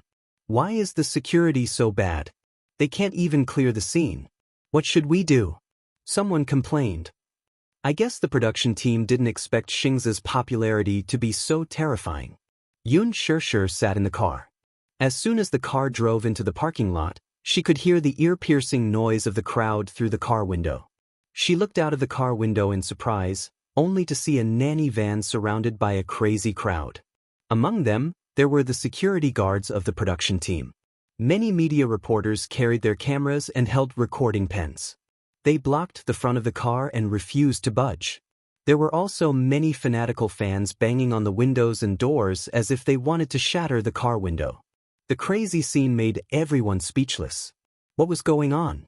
Yun Shishir shuddered with fear as she watched. In the past, she had only seen such a scene on television. However, at this moment, the feeling of being in the situation was terrifying. The car came to a steady stop. Yun Shishir got out of the car. At this moment, the sun was already a little dazzling. The bodyguards immediately held up an umbrella to shield her from the sun. The group of people carefully hugged her and walked quickly to the set. Not far away, a sharp-eyed media reporter saw her and exclaimed, Isn't that Yun Shishir? Oh my God, is that Yun Shishir? Everyone was extremely surprised and followed his line of sight. Yun Shishir had just gotten out of a Mercedes-Benz minivan, and a group of bodyguards in black surrounded her in the center of the crowd. There were more than 10 bodyguards in front and behind her, and the extravagance was frightening. All the reporters present were familiar with the name Yun Shishir. At Huan Yu's cocktail party, Yun Shishir was dressed to the nines as Gu Xingza's female companion. She shocked the world and stole the limelight from many A-list female stars. Behind the scenes, many people were secretly speculating about the identity of this Yun Shishir. For a newcomer who had yet to debut to be able to attend Huan Yu's annual cocktail party, and as the Heavenly King's female companion at that, it was truly enviable. After the reception, he successfully signed a contract with Huan Yu's headquarters and officially debuted. As soon as she debuted, she was handpicked by Lin Fengtian to be the female lead in his new movie, becoming the new generation of Lady Phoenix. However, what made people speechless was that the manager she signed with was actually Qin Zhou, the person who made Gu Xingza a superstar. Could it be that she had some shocking background? She could actually make 2 A-list actresses, Yang Mi and Yan Bingqing, to be her foil? Chapter 5:36. Hence, a group of reporters scrambled to get close to Yun Shishir. When Yun Shishir saw the reporters carrying big and small bags and cameras rushing toward her like a wave, her expression changed and she instinctively took a step back. Immediately, a bodyguard stood in front of her and blocked the reporters for her. The bodyguards sent by Mu Yazhou were all top experts. They were well-trained and did not care about the paparazzi at all. The bodyguards stood there with cold expressions. They were tall and strong, and their aura was shocking. Just their aura alone was enough to suppress the reporters. When the reporters saw this, they could not help but feel a little guilty and stopped in their tracks. What's going on? Why are the paparazzi running away? In the car, Gu Xingza's assistant noticed that the reporters were suddenly rushing in one direction. Puzzled, he followed the direction they were heading and saw a group of reporters chasing after an elegant-looking woman with their cameras raised. The bodyguards kept chasing them away. The paparazzi did not dare to go too far and could only follow behind unwillingly. The bodyguards protected Yun Shishir and left quickly. The scene was orderly. Yun Shishir? The female lead of this movie. She's here too. But what a grand display. The assistant was dumbfounded. Gu Xingza turned around and looked through the car window at Yun Shishir, who was in the middle of the crowd. His gaze deepened. The assistant patted him on the shoulder. Get out of the car now, Xingza. Thanks to Yun Shishir, the paparazzi were chasing after her. The assistant got out of the car. Coincidentally, a few bodyguards from the production team rushed over and chased the sightseeing fans out. The bodyguards protected Gu Xingza and rushed to the venue. Sister Bingqing, is that girl the Yun Shishir you were talking about? The newbie who talked back to you last time? After Yen Bingqing got out of the car, the assistant beside her pointed at Yun Shishir's back and asked with a displeased expression. The latter snorted coldly as a look of contempt appeared on her face. It's this B****. She actually dared to embarrass me during the trial shoot. She even dared to talk back to me. She doesn't know her place. I heard that she landed on the set out of nowhere. Could it be that she was taken advantage of? Otherwise, with her standard, how could she have so many resources when she just debuted? One look and I can tell that she has a shady background. Yen Bingqing said viciously. If it weren't for her, the female lead would have been me. The assistant quickly agreed. That's right. Sister Bingqing, when the time comes to join the crew, show her who's boss. Don't think that you can steal the limelight just because you're the female lead. Humph, there's no need to rush. Yen Bingqing was still rational and waved her hand. Let's talk about this later and see how she performs. If she doesn't know her place and wants to fight with me, I don't mind teaching her a lesson. Sister Bingqing, you're an A-lister. She's not even an A-lister. Who knows if this movie will become famous after spending so many resources on her? Who knows, she might become the poison of the box office in the end. That would be interesting. Alright, the opening ceremony is about to start. The media is already here. Let's hurry over, Yen Bingqing instructed, and the assistant immediately followed behind. At the venue of the opening ceremony, the entire crew of more than 100 people had been waiting for a long time. Chapter 537. The main cast and crew were all present. Yun Shishir was surprised to find that Jun Nemo was also present. She immediately walked over and greeted her with a smile. Jun Nemo, you're here too. Jun Nemo smiled at her. Yes. Qin Zhou rushed me over to play a cameo role. What role? The name in the drama is Su Qi. Jun Mo thought for a moment and said, I worked overnight on the script, so I'm not very familiar with the character. I think I have a scene with your character. Su Qi is Yin Xiaochuan's first love in the drama. However, it's a male character.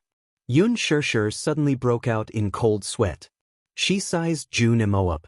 Indeed, in terms of appearance, Jun Nemo was very tall and slender.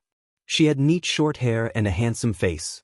She was well-dressed and was very suitable for the role of a beautiful young man. However, it was rare for a woman to dress up as a man. Jun Mo's expression did not change. I landed in the production team out of nowhere.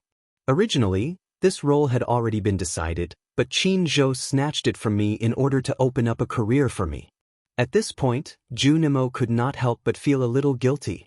This role was originally set for a new generation of young hunks, but she had snatched it out of nowhere.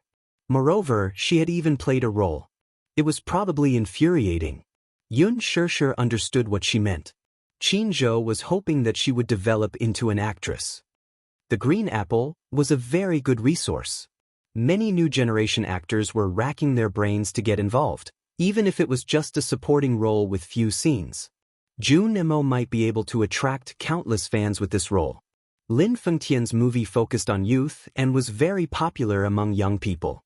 Young people were the largest consumer group in the movie market. Moreover, the character of Su Qi was very popular. It was no wonder that so many young hunks were lining up to get this role. In the original novel, this character's popularity was second only to Yin Dongyu's. Even Li Jiuxian did not manage to get this role because his facial features did not match the image in Lin Fengtian's mind. Handsome, gentle, devoted, and sunny, he fit the image of a Prince Charming in the hearts of many girls. In the script, he had many touching scenes with Yin Xiaochuan.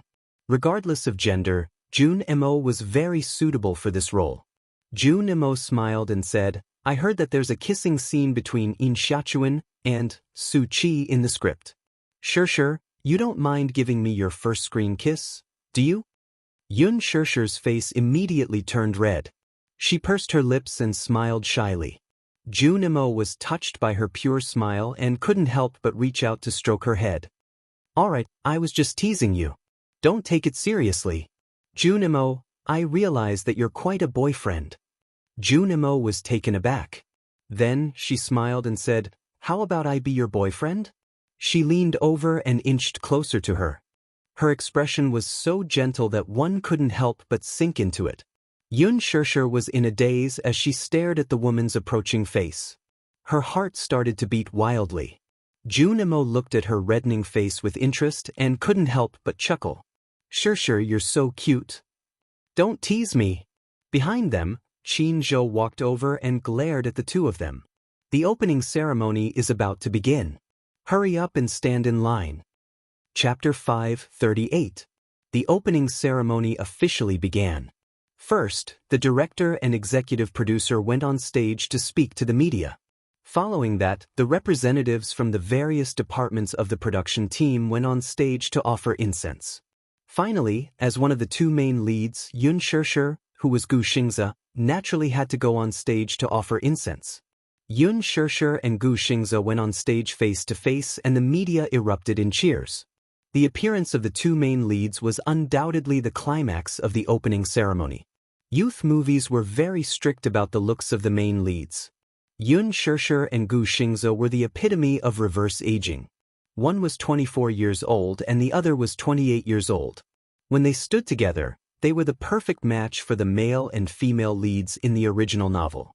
Yoon Shirshir had specially chosen a snow-white dress today, which accentuated her well-proportioned figure. Her luscious black hair cascaded down her shoulders like satin, and her porcelain-like face was pure and elegant. Gu Xingze wore a snow-white shirt and black slim pants. His simple outfit exuded a youthful aura. His delicate facial features were youthful and handsome. His skin was fair and clear, and his eyes were clear. Therefore, even though he was 28 years old, he did not feel out of place when he played Eun Dongyu from high school to university. When the two of them stood together, there was no need for post-production editing. Their good looks seemed to have established the foundation of the movie's box office. The media reporters standing below the stage were all amazed. Rumor had it that Lin Fengtian had a strict eye for talent. He was very precise about the positioning of actors and had a unique eye for choosing actors. At first, they were more or less doubtful about why Yoon Shirshir was chosen as the female lead. However, looking at the two of them on stage, they could only feel the beauty of youth and the kindness that time had shown them. It made them jealous. Lin Fengtian had chosen her for a reason. Whether it was in terms of looks or temperament, Yoon Shirshir was qualified for this role. Compared to the previous female lead candidates, Yan Bingqing, Yang Mi, and Yoon Shirshir, although they were about the same age, their looks were obvious. Yoon Shirshir and Gu Xingze looked at each other, then walked to the tribute table and lit up an incense stick. Gu Xingze lowered his head and lit the incense. The two of them bowed together. After offering incense, it was time for the two main actors to interview each other. "Hello, Yoon Shirshir. I'm a reporter from Phoenix Media. Please talk about how you feel about playing the role of Eun Shachuan." Yoon Shirshir, who had received on-the-spot training, only needed a few seconds to come up with a draft. She smiled and said, "Thank you for your question. First of all, I am very happy to be able to work with such an excellent team. Director Lin Fengtian was a very responsible and dedicated director who pursued perfection in his film career. The atmosphere on the set of The Green Apple was very good. He felt very honored to be able to work with so many outstanding friends. I like the script of The Green Apple very much. I've read the original novel before. The character of Eun Shachuan is brimming with youthfulness and dares to love and hate. I will try my best to do my best. Finally, please advise me." As soon as he finished speaking, there was a round of applause. "Hello, Gu Xingze. Can you also talk about how you feel about acting in this movie?" Chapter 539. After a pause, he turned to look at Yoon Shirshir and slowly said, "I'm also very happy to be able to work with Shirshir. Shirshir is the Eun Shachuan in my heart. She's a very talented newcomer and is full of spirit. I'm very happy to work with her, and I hope that the upcoming filming will go smoothly. Everyone, please look forward to The Green Apple." "Thank you." A reporter immediately raised his hand and asked, "Xingze, there are rumors that you were the one who recommended Yoon Shirshir to Director Lin. Can you verify if this rumor is true?" There was a moment of silence. Everyone looked at each other. Yoon Shirshir was recommended to Lin Fengtian by Gu Xingze? Gu Xingze was silent for a while, then slowly nodded and said, yes. The media reporters below the stage immediately exploded. The situation was a little out of control. Originally, the reporters who were invited for an interview had already been arranged by the production team.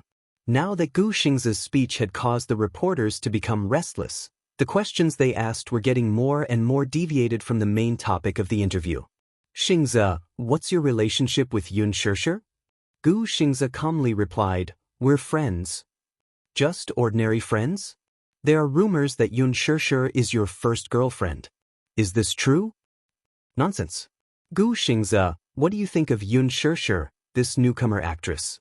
Although she's a newcomer, she's full of spirit and very talented. She'll be an excellent actress. Gu Xingze, at Huan Yu's annual cocktail party, Yun Shishir was your female companion. May I ask if you invited her? I invited her to be my female companion. May I ask if she and you? Seeing that the situation was getting out of control, Qin Zhou immediately sent people to escort Yun Shishir and Gu Xingze off the stage. The MC went on stage to make a closing speech, and the opening ceremony ended in a hurry. After getting off the stage, Yun Shishir looked a little upset. She was caught off guard by the media's fierce questions and didn't know how to respond several times. If it wasn't for Gu Xingze's strong ability to react on the spot, she might have said something wrong. Gu Xingze had been in the entertainment industry for 10 years, so he was experienced in reacting on the spot. He had long been used to such situations, so he was able to react fluently. But to her, it was inevitable that she was not used to it. Gu Xingze looked down at her flustered expression and asked softly, are you scared? A little. Yun Shishir was still in a state of shock. These media reporters should have interview scripts. How did the situation get completely out of control in the end? Gu Xingze patted her on the shoulder and comforted her. The media is like this. They are all pervasive and take advantage of every opportunity. Even if they have interview scripts, they won't follow the routine.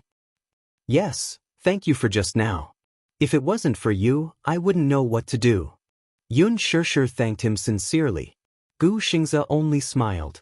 Qin Zhou rushed over. When he saw Yun Shishir, he scolded her, why is your ability to react on the spot so bad? What happened to the skills you learned? Yun Shishir looked aggrieved. Chairman Qin, it's my first time.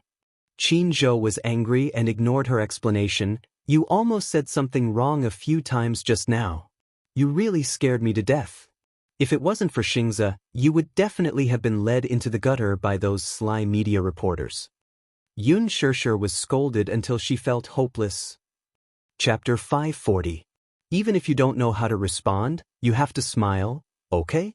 You have to maintain the demeanor of a goddess at all times. What's with that confused face just now? Reporters always choose to publish articles with gimmicks when they take photos. You were so stunning at the cocktail party before, and now your ugly photos are taken by the reporters. Do you still want your goddess-like demeanor? Yun Shishir felt as if her soul was about to leave her body after listening to her vicious scolding. Gu Xingze frowned and said, Qin Zhou, be gentler. Pack up. There's a photo with the main creator later.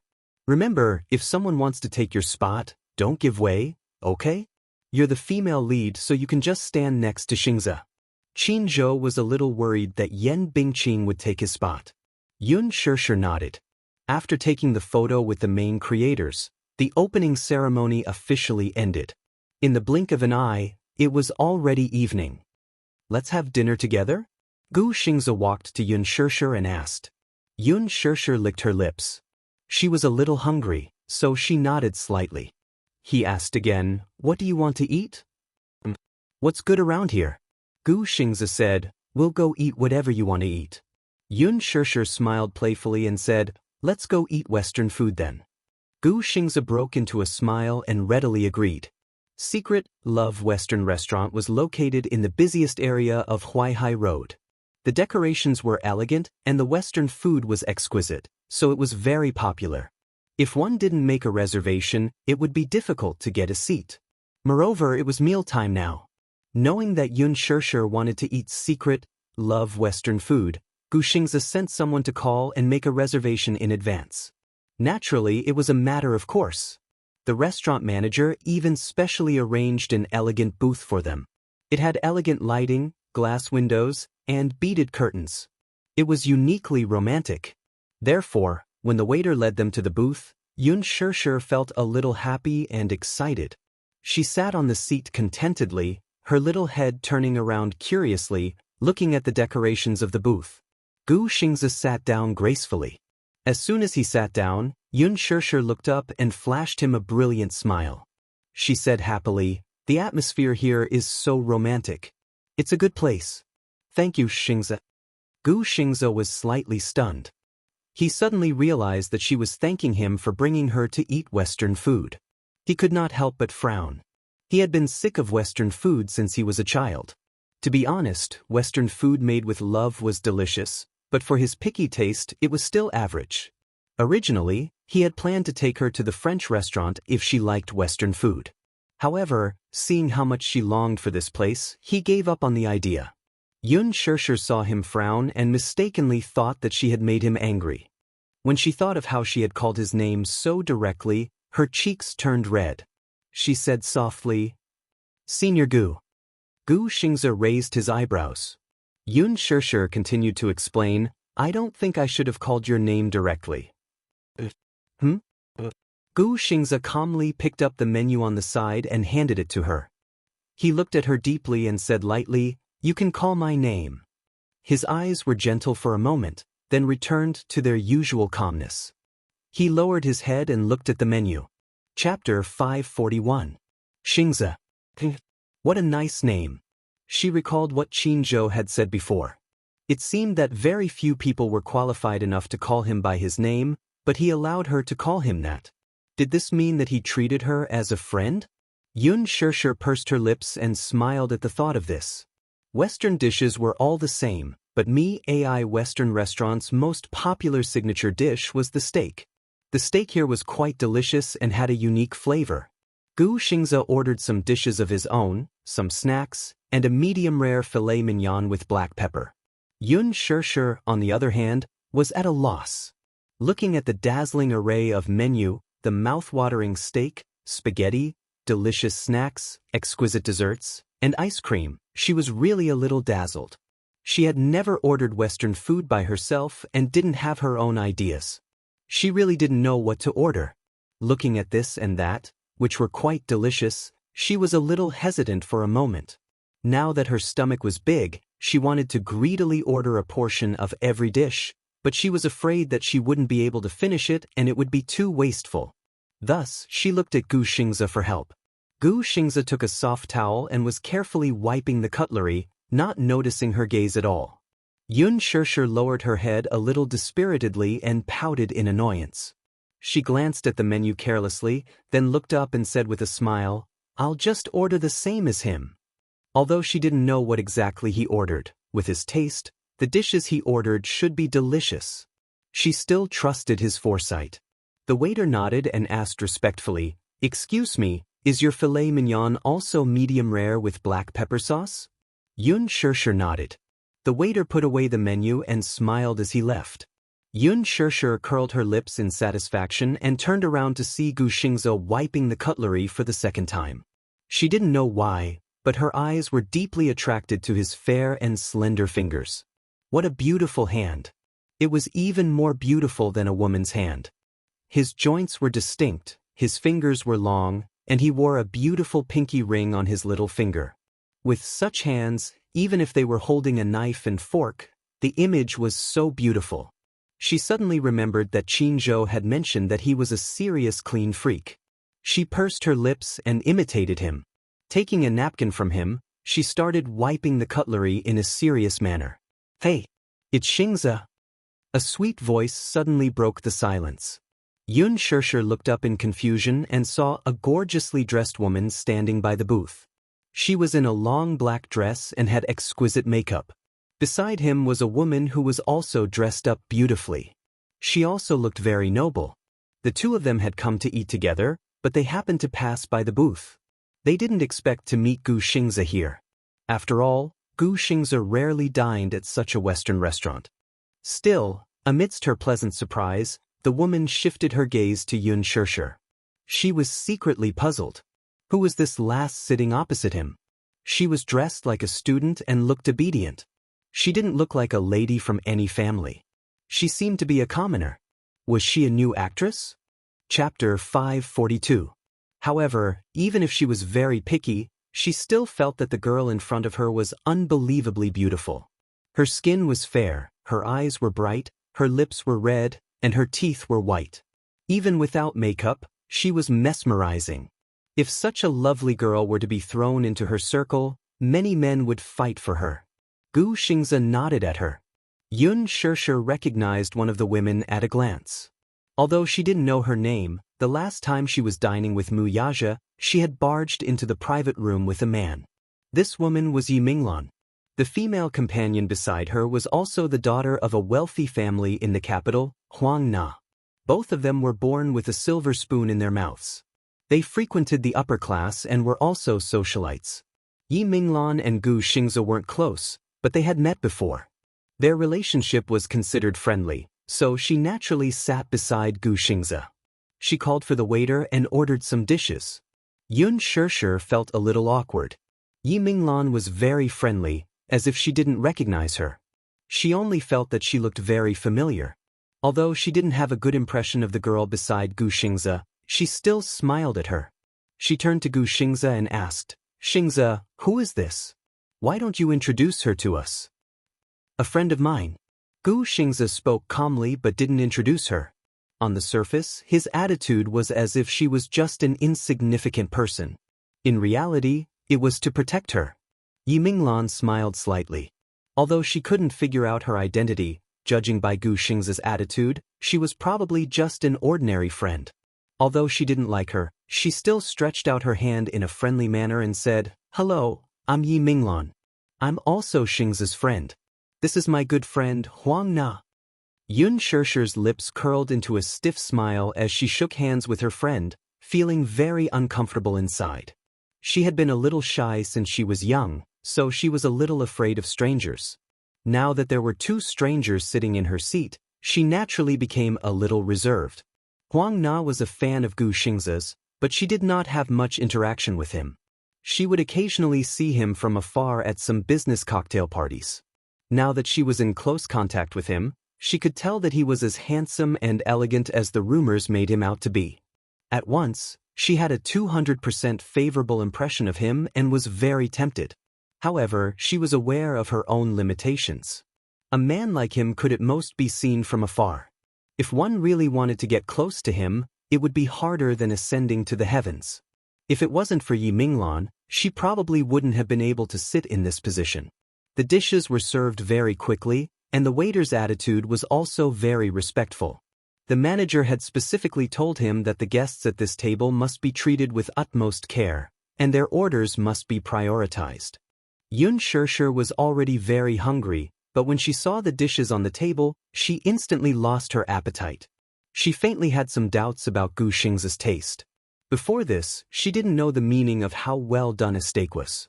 She also didn't know what it meant. Before this, she also didn't know that creatures like snails could be used as delicacies. Chapter 543. How was she supposed to eat it? But the food had already been served. She couldn't possibly return it, right? That would make her a laughing stock. Thus, she gritted her teeth and looked like she was facing death calmly. She picked up her knife and fork and started cutting the steak. After all, it was still half raw. The cutlery used in Honey Love Western food was made of stainless steel, so it was a little heavy. In addition, she wasn't very good at using a knife and fork, so she couldn't cut it no matter how hard she tried. Yun Shishir frowned in annoyance and suddenly felt a little embarrassed. She raised her head to look at Gu Xingze again and saw him elegantly cutting the steak. Sensing her pleading gaze, he raised his head and saw her pursing her lips and staring at him as if she was silently hinting at something. Gu Xingze secretly laughed. This little fool just had to order the same meal as him. His taste had always been more unique, so how could she possibly get used to it? He quietly swapped his plate with hers. Yun Shishir was stunned. Looking at the steak in her hand that he had already cut, she picked up a piece with her fork and swallowed it with difficulty. She closed her eyes tightly and bit down. It was half raw and she couldn't bite through it. Yun Shirshi's mouth pouted. She couldn't spit it out or swallow it. Her expression was really sullen. She was a little regretful. If she had known earlier, she would have ordered it herself. Yi Minglan's food was quickly served. They were all exquisite snacks that made Yun Shirshi's heart skip a beat. Yi Minglan smiled and chatted with Gu Xingze as she ate. Yun Shirshi really wanted to order something else, but she was too embarrassed to interrupt. Thus, she lowered her head and silently swallowed. She really swallowed without chewing. Gu Xingze wasn't very interested to begin with. When he turned his head and saw Yun Shirshi's pained expression, he couldn't help but laugh. Thus, he slowly put down his knife and fork and asked, "Would you like to order something else?" Yun Shirshi's eyes lit up and she nodded as if she had been granted amnesty. She couldn't stand such food anymore. After that, Gu Xingze ordered a bowl of spaghetti and some desserts for her. Yun Shirshi did not have a big appetite. After eating so much food, her stomach was already bulging. Halfway through the meal, Yi Minglan suddenly thought of something. She turned around and asked, "Xingze, today is my birthday. I wonder if you could give me some face and celebrate my birthday with me?" Before Gu Xingze could answer, Yi Minglan quickly added, as if she was afraid that he would reject her, "I'm planning to celebrate my birthday at a bar. Many of my friends will be there.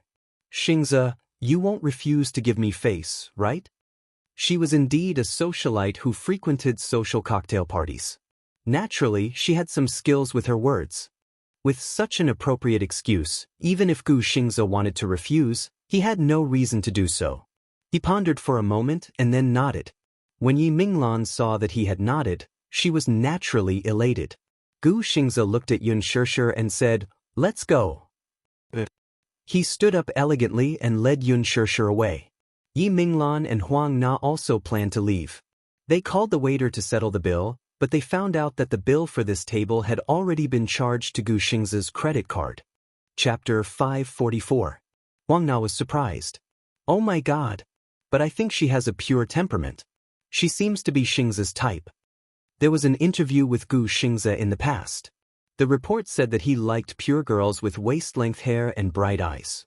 This woman just so happened to fit his ideal type perfectly. "Why do you care who she is? Why do you think I asked Gu Xingze out tonight? It's to create an opportunity for you.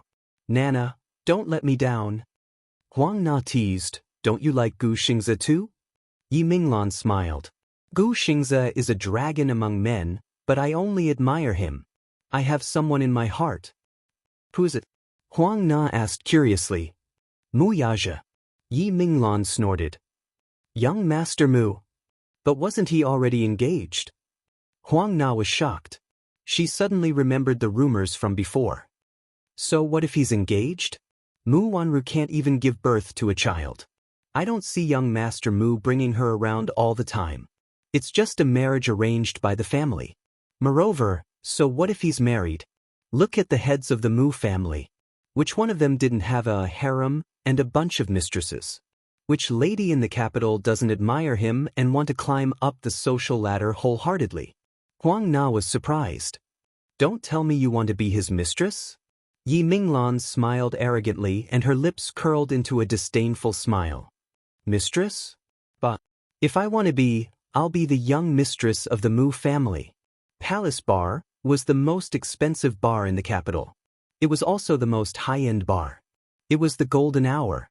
The metal music was booming and the stage lights were crisscrossing. The atmosphere had reached its climax. This was the bar opened by the crown prince of the Ochen group in the capital. The people who came in and out of this bar were the rich and famous in the capital, or the popular celebrities. Of course, there were also famous directors and directors. Of course, Gu Xingze often came to this bar. He had a good relationship with some of the musicians here, so he often came to support them. However, he was not like the other young masters who liked to be lively. When he came here, he would often occupy a secluded booth, order a bottle of Hennessy, and enjoy the peace and quiet alone. There were plenty of second-generation rich and second-generation officials coming and going in and out of the imperial palace. Once night fell, the young masters and young ladies of the financial groups would gather here to pass the time. Instead of calling it a bar, it would be more appropriate to call it a bar hall of fame. At this moment, a popular rock singer was standing on the stage. His wild singing resounded as much as he wanted, and the strong rhythm of the music was carefree. In the VIP booth, a ding sound was heard as more than a dozen beer glasses collided with each other. Yeah. Cheers. A handsome man excitedly gulped down his drink. He had obviously drunk too much as his cheeks were flushed. A brown-haired beauty sitting next to him just took a sip and leaned on his shoulder. She waved her hands and said incoherently, "I can't take it anymore." Hee. The crowd made a tacit hiss. It seemed to be a bit disappointing, but it seemed that they didn't intend to let her go. They still pulled her to drink. Chapter 545. The slightly drunk brown-haired beauty was the daughter of the Yeyuan group, and the handsome man beside her was the big boss of this bar and the young master of the Ochin group, Su Liang. When Yun Shishir followed Gu Xingze into the bar, she was shocked by the deafening music and covered her ears. At this moment, the atmosphere was at its climax. She stared blankly at the people dancing to the music on the dance floor. Looking at their unrestrained appearance, she couldn't help but feel a little stunned. She rarely came to this kind of place. Although it wasn't as chaotic as she had imagined, she still couldn't get used to it. The crowd was crowded, the music was loud, and the voices were loud. Yun Shishir couldn't help but hold Gu Xingze's hand tightly in the crowded crowd. His hand was a little cold, but it gave her a great sense of security. Feeling her little hand, Gu Xingze lowered his head to look at the helpless person beside him. He got a message from her disgusted eyes. She couldn't get used to it. She didn't even like to come to bars. That's right, she looked like a quiet woman. She probably couldn't get used to this kind of place. Gu Xingze held her hand and raised his eyebrows. "You don't like this place?" What did you say?" The bar was too noisy, so Yun Shishir couldn't hear clearly. She couldn't help but tiptoe to listen. Gu Xingze was tall and slender. Even when she stood on her tiptoes, she could only reach his shoulders. Yun Shishir was a little annoyed as she clung to his shoulders. Gu Xingze couldn't help but smile. He leaned over to her ear and said word by word, "You don't like it here?" His deep and magnetic voice was accompanied by his breath. Yun Shishir only felt that her neck was boiling hot, as if it was dyed with a ball of fire. It burned her cheeks and made them strangely red. She nodded unnaturally and said loudly, "I don't like it here." As she spoke, she opened her mouth wide, as if she was afraid that he couldn't hear her clearly. "If you don't like it, then leave." Gu Xingze grabbed her arm and turned to leave. Yun Shishir was stunned. She quickly tugged at his sleeve and smiled at her. "Don't you have an appointment with a friend? Don't worry about it. Just do what you need to do. I'll accompany you." "Stay with him." Gu Xingze raised his eyebrows. He was stunned for a moment, and the corners of his mouth curled up involuntarily. Out of the corner of his eye, he suddenly caught a glimpse of a graceful figure walking through the crowd towards him. Yi Minglan had changed into a sexy black dress. Her wavy hair hung down in front of her chest.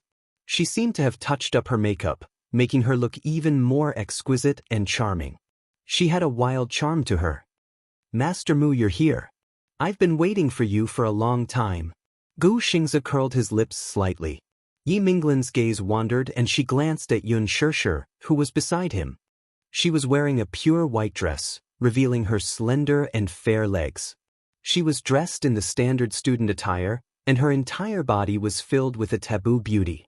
In this day and age, many men liked such a style. Uniforms were seductive and pure. Yun Shishir had dressed up for the opening ceremony, so she looked youthful. Now, she was somewhat out of place in such an occasion. Yi Minglan suddenly felt that she looked familiar. She seemed to have seen her somewhere before, but she couldn't recall where. Chapter 546. Realizing that she was looking at her, Yun Shishir hid behind Gu Xingze uneasily. She scanned her surroundings timidly, her little hands clutching his sleeves tightly and her lips curled into an unnatural arc. Yi Minglan smiled at her and greeted her with a friendly smile. "Hello, do you still remember me? We met at the Western restaurant just now." Even though she didn't really like this girl, she was Gu Xingze's female companion after all. Naturally, she didn't dare to show her any attitude. Yun Shishir shook her head blankly. Yi Minglan was a little embarrassed, but then she smiled naturally. It's okay, we'll be done soon. Come Xingze, come with me. Everyone's here and we're just waiting for you. Gu Xingze nodded, lowered his head, and held Yun Shishir's hand. They followed the woman to the booth. Yi Minglan ran into the booth first and said excitedly, Hee, I've invited a VIP today. Hurry up and give up your seat. Li Qingze, sit over there. Give up your seat. Li Qingze was a little unhappy. The seating arrangement was particular. It was Yi Minglan's birthday today, so naturally she would be the one sitting first. However, the other seats were arranged according to the person's status. The seat he was sitting in was naturally a good one. However, Yi Minglan actually wanted him to give up his seat, so he couldn't help but be a little surprised. In the capital, he was considered a big shot. Yet, she wanted him to give up his seat for someone else? Li Qingze was a little unhappy. Oh, who's the big shot that's coming? Who made Great Beauty Yi so excited that she's starting to chase people away? Yi Minglan smiled sweetly, you'll know when he's here. As soon as she finished speaking, Gu Xingze held Yun Shishir's hand and walked slowly into the booth. When his face was revealed under the dim light, everyone present could not help but suck in a breath of cold air. Li Qingze choked on a mouthful of smoke and coughed repeatedly. In front of her, the handsome man was wearing a dark red shirt. His every movement was gentlemanly, and his bearing was extraordinary. His facial features were as exquisite as the work of the gods. He had sharp eyebrows and a pair of enchanting phoenix eyes. His eyelashes were long and thick, concealing the charming light in his eyes. If Gu Xingze was said to be an elegant gentleman in front of the camera, then he was unruly, calm, introverted, and cold and arrogant in front of the camera. When their gazes landed on the timid girl beside him, all the men present couldn't sit still any longer. Just how beautiful was this girl? They could not express it in words. Her hair was like refined clouds, her eyebrows were like willows, and she had a fair and clear oval-shaped face. Her willowy eyebrows were slightly furrowed, and her pair of almond-shaped eyes were bright and charming. She looked like a fairy from ancient times. However, at this moment, her dark red lips were tightly pursed, as if she was somewhat reserved. She was different from the other women who frequented the bars and wore sexy clothes. This young girl was wearing a student outfit that did not fit in with the atmosphere. She was so pure that it was as if water could be squeezed out of her. Even a bite would be sour. However, no man would be able to resist such a fatal temptation. Li Qingze, however, was stunned. For a moment, he was also a little surprised. Chapter 547. It was such a pity when he thought about how this pure and innocent woman was already taken. How great would it be if he had met her? But why was this woman with Gu Xingze now? Young Master Gu. This time, without Yi Minglan's urging, Li Qingze consciously gave up his seat. As a person who frequented high society and was a true aristocrat in the capital, he could naturally recognize Gu Xingze. It was because of his brother, Gu Jinglian. In the capital, even if they did not know the mayor, Gu Jinglian was a prominent figure and everyone knew who he was. There was no one in the Gu family in the capital who did not know Gu Jinglian. Li Qingze had interacted with Gu Jinglian before. Therefore, even if it was for Gu Jinglian's sake, he still had to give him some face. Therefore, he enthusiastically extended his hand. Gu Xingze expressionlessly glanced at him from the corner of his eye and also extended his hand. However, he only shook it briefly before retracting his hand. His cold attitude made Li Qingze feel a little awkward. He coldly reprimanded him in his heart, but his face still showed an extremely flattering smile. Gu Xingze held Yun Shishir's hand and sat down. Li Qingze selfishly sat next to Yun Shishir. He looked at such a delicate person sitting next to him. Her exposed snow-white arm unintentionally brushed past his elbow. Just this alone was enough to make him feel a little uneasy. She was such a beautiful woman, and a small unintentional action from her was enough to stir his heart to the point that he couldn't sit still. The woman sitting next to Li Qingze saw Gu Xingze and couldn't help but feel a little moved. She was not a socialite in this circle. She was just a young model who had made a name for herself in the entertainment industry. She had never attended any high society events. With her status, Naturally, she had never had the chance to meet Gu Xingze in person. She only knew that Gu Xingze had debuted for 10 years and no one could shake his heavenly king status. But for a celebrity to be able to make Li Qingze give up his seat, she must have some background. Therefore, she quietly nudged Li Qingze's elbow and whispered, "Young Master Li, this Gu Xingze's background isn't simple. His brother is young Master Gu, a powerful figure." Master Gu? Which Master Gu? Li Qingze was fully focused on Yun Shishir and had no time to pay attention to her. He only glanced at her impatiently. "How many young Master Gu are there in the capital?" "He's the young Master Gu I mentioned to you before, one of the 4 young masters of Beijing. I've only heard of the Gu family in Beijing. They have an incredible background." "That's right. Who else in the capital could make Yi Minglan respectfully address him as young Master Gu?" "Of course it's Gu Jinglian from the Gu family." The other man beside Li Qingze turned pale with fright. "Ah? Master Gu's younger brother?" As she spoke, she lowered her voice again. "I thought he was just a celebrity. Looks like he's really young. Is he in his early 20s? Yi Minglan was seated next to them and naturally overheard their soft conversation. She snorted arrogantly and said, "If it wasn't for my sake today, I reckon that you wouldn't even have the right to sit and drink with him." Li Qingze sighed but didn't refute her. In his heart, he acknowledged that Gu Jinglian was a powerful figure. Chapter 548. Li Qingze suddenly looked at Yun Shishir with interest. His eyes lit up as he muttered, "Minglan, what's the name of the girl sitting beside him? If you can get her for me?" Yi Minglan rolled her eyes at him and snorted disdainfully. "Look at you. Are you interested in her? Don't think of being an old cow who chases young grass. Can you help me think of a way to get this woman? When the time comes, I'll give you the limited edition Hermes bag that you've taken a fancy to." "Who cares?" Yi Minglan pushed him angrily. Her lips curled into a mocking smile. "Enough. Keep on dreaming. How dare you have designs on Xingze's partner? Are you tired of living?" Li Qingze's eyes were filled with excitement. He said softly, "Isn't it just a woman? Is there a woman in the capital that I, Li Qingze, can't handle? Hee, it seems like this girl is really sweet. Wasn't she with young Master Mu the last time?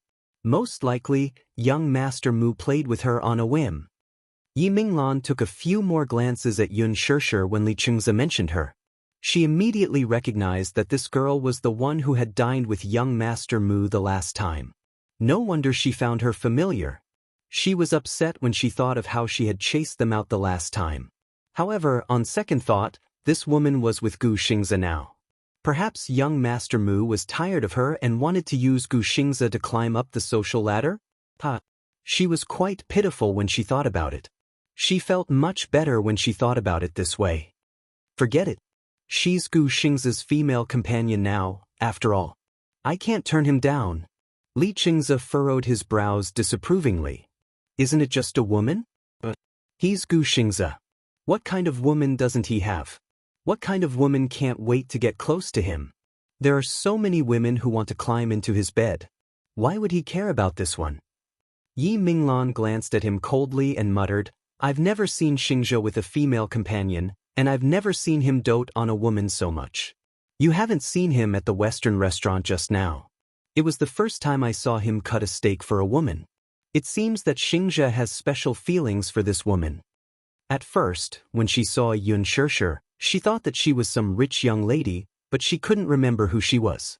In the upper-class society of the capital, she had interacted with all the rich and famous ladies, but she really did not have any impression of her.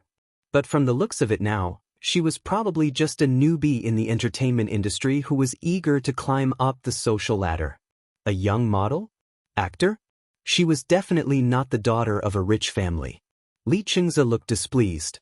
Yi Minglan added, "I advise you to give up on this woman as soon as possible." When he heard this, he coldly snorted, but did not care. Women were all the same. Since she could climb into Mu Yage's bed, and now she was beside Gu Xingze, why couldn't she climb into his bed? At most, he would wait until Gu Xingze got tired of her and kicked her away. It wouldn't be too late for him to make his move then. She was such a sweet stunner. Even if she was a leftover from Mu Yaja and Gu Xingze, he wouldn't mind. Chapter 549. Ever since Gu Xingze entered the booth, it was as if a bucket of cold water had been poured over the originally lively atmosphere. Although they were about the same age as Gu Xingze, and some were even older than him, they were all playboys and rich young masters who loved to have fun. Originally, it was Yi Minglan's birthday and they came to the bar to make a scene. The atmosphere was originally quite good, but when Gu Xingze sat here, the atmosphere immediately became a little strange. This man was clearly in his 20s and looked young and handsome. However, his aura was mature and steady. His face was cold and his eyes were cold and emotionless. He did not smile and his whole body emitted a low and distant aura. Even the smile on Yi Minglan's face gradually froze. Li Qingze was still the smart one. Seeing that the atmosphere was a little cold, he naturally changed the topic to Yun Shirshir.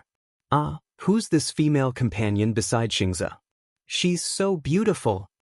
When Yun Shirshir heard someone mention her, she looked up awkwardly and glanced at Li Qingze. Her doe-like gaze made him a little impatient.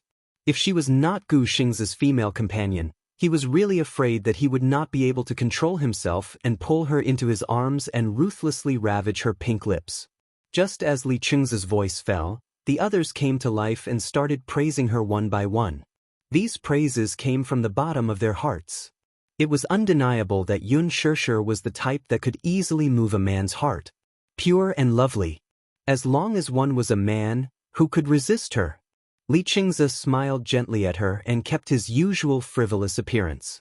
He asked gently, "My name is Li Qingze. You can just call me Qingze. May I know your name?" When Yun Shirshir heard him ask for her name, she frowned slightly but hesitated and did not dare to speak. In her heart, she was extremely repulsed by this man's conversation. In fact, she did not even like this man. Perhaps it was because she felt that he was frivolous, which made her dislike him very much. Li Qingze's heart was a little itchy. This girl was really afraid of strangers. He wondered what she was like in bed. Was she loose? Or was she as sweet as her appearance? It was not that he had not played with innocent girls before, but most of them were pretentious and vain. Unfortunately, Yun Shirshir was so natural and pure. Seeing that she did not answer, his voice became gentler. "Don't be shy. I don't mean anything else." Hearing him say this, he did not seem to have any ill intentions. Yun Shirshir bit her lips and said plainly, "My name is Yun Shirshir." Her voice was soft, gentle, and pleasant to the ears like a clear spring, pleasing to the ear and light. Li Qingze smiled, revealing his white teeth.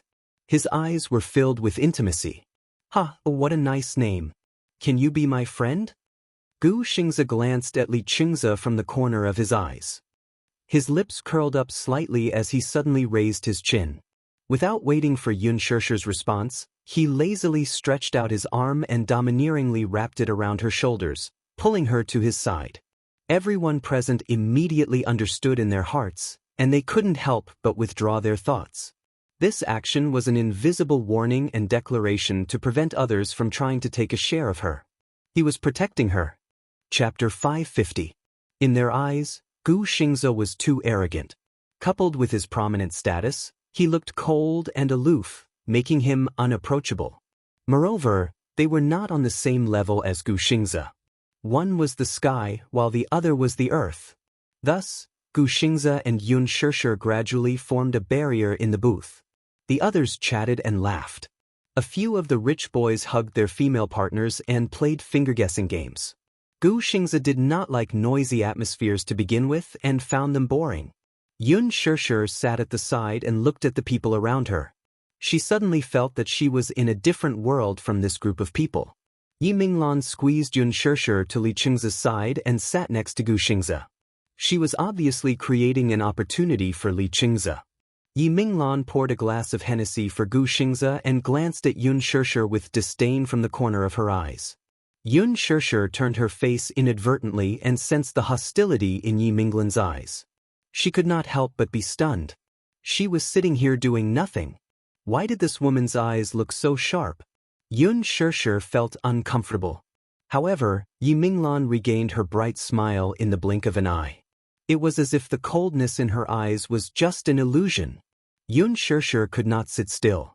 She could not wait to end it and be free. She turned her head and looked at Gu Xingze. She saw him pick up the glass and drink the Hennessy in one gulp under Yi Minglan's pestering. He looked a little annoyed. She thought to herself that he must be bored too. Xingze, today is my birthday. Do you have a gift for me?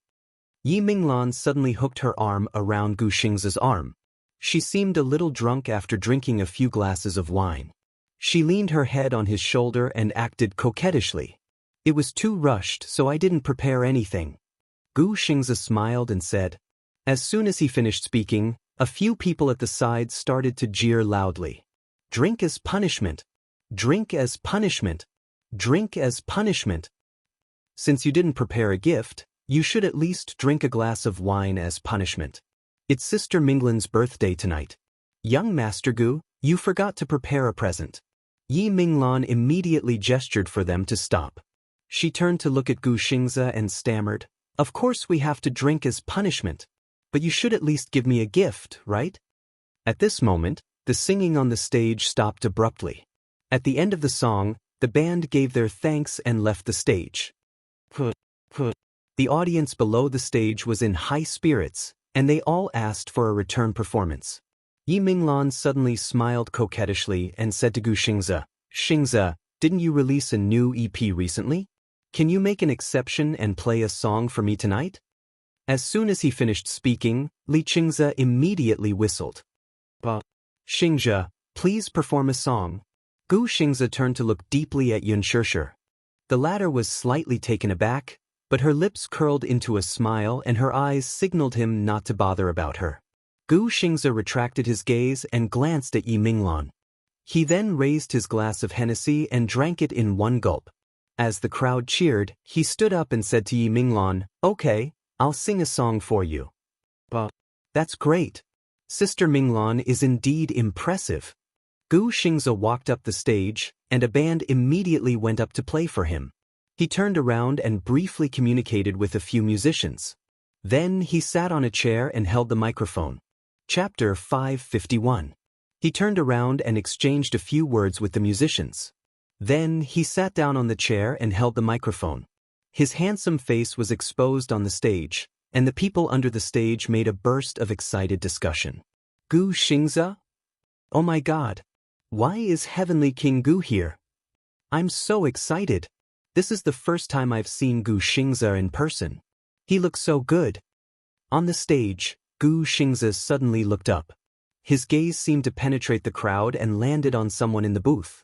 His lips curved into a charming smile, and his eyes were full of affection. Oh my God! Look, Gu Xingze is looking at me. Yi Minglan saw Gu Xingze looking at her.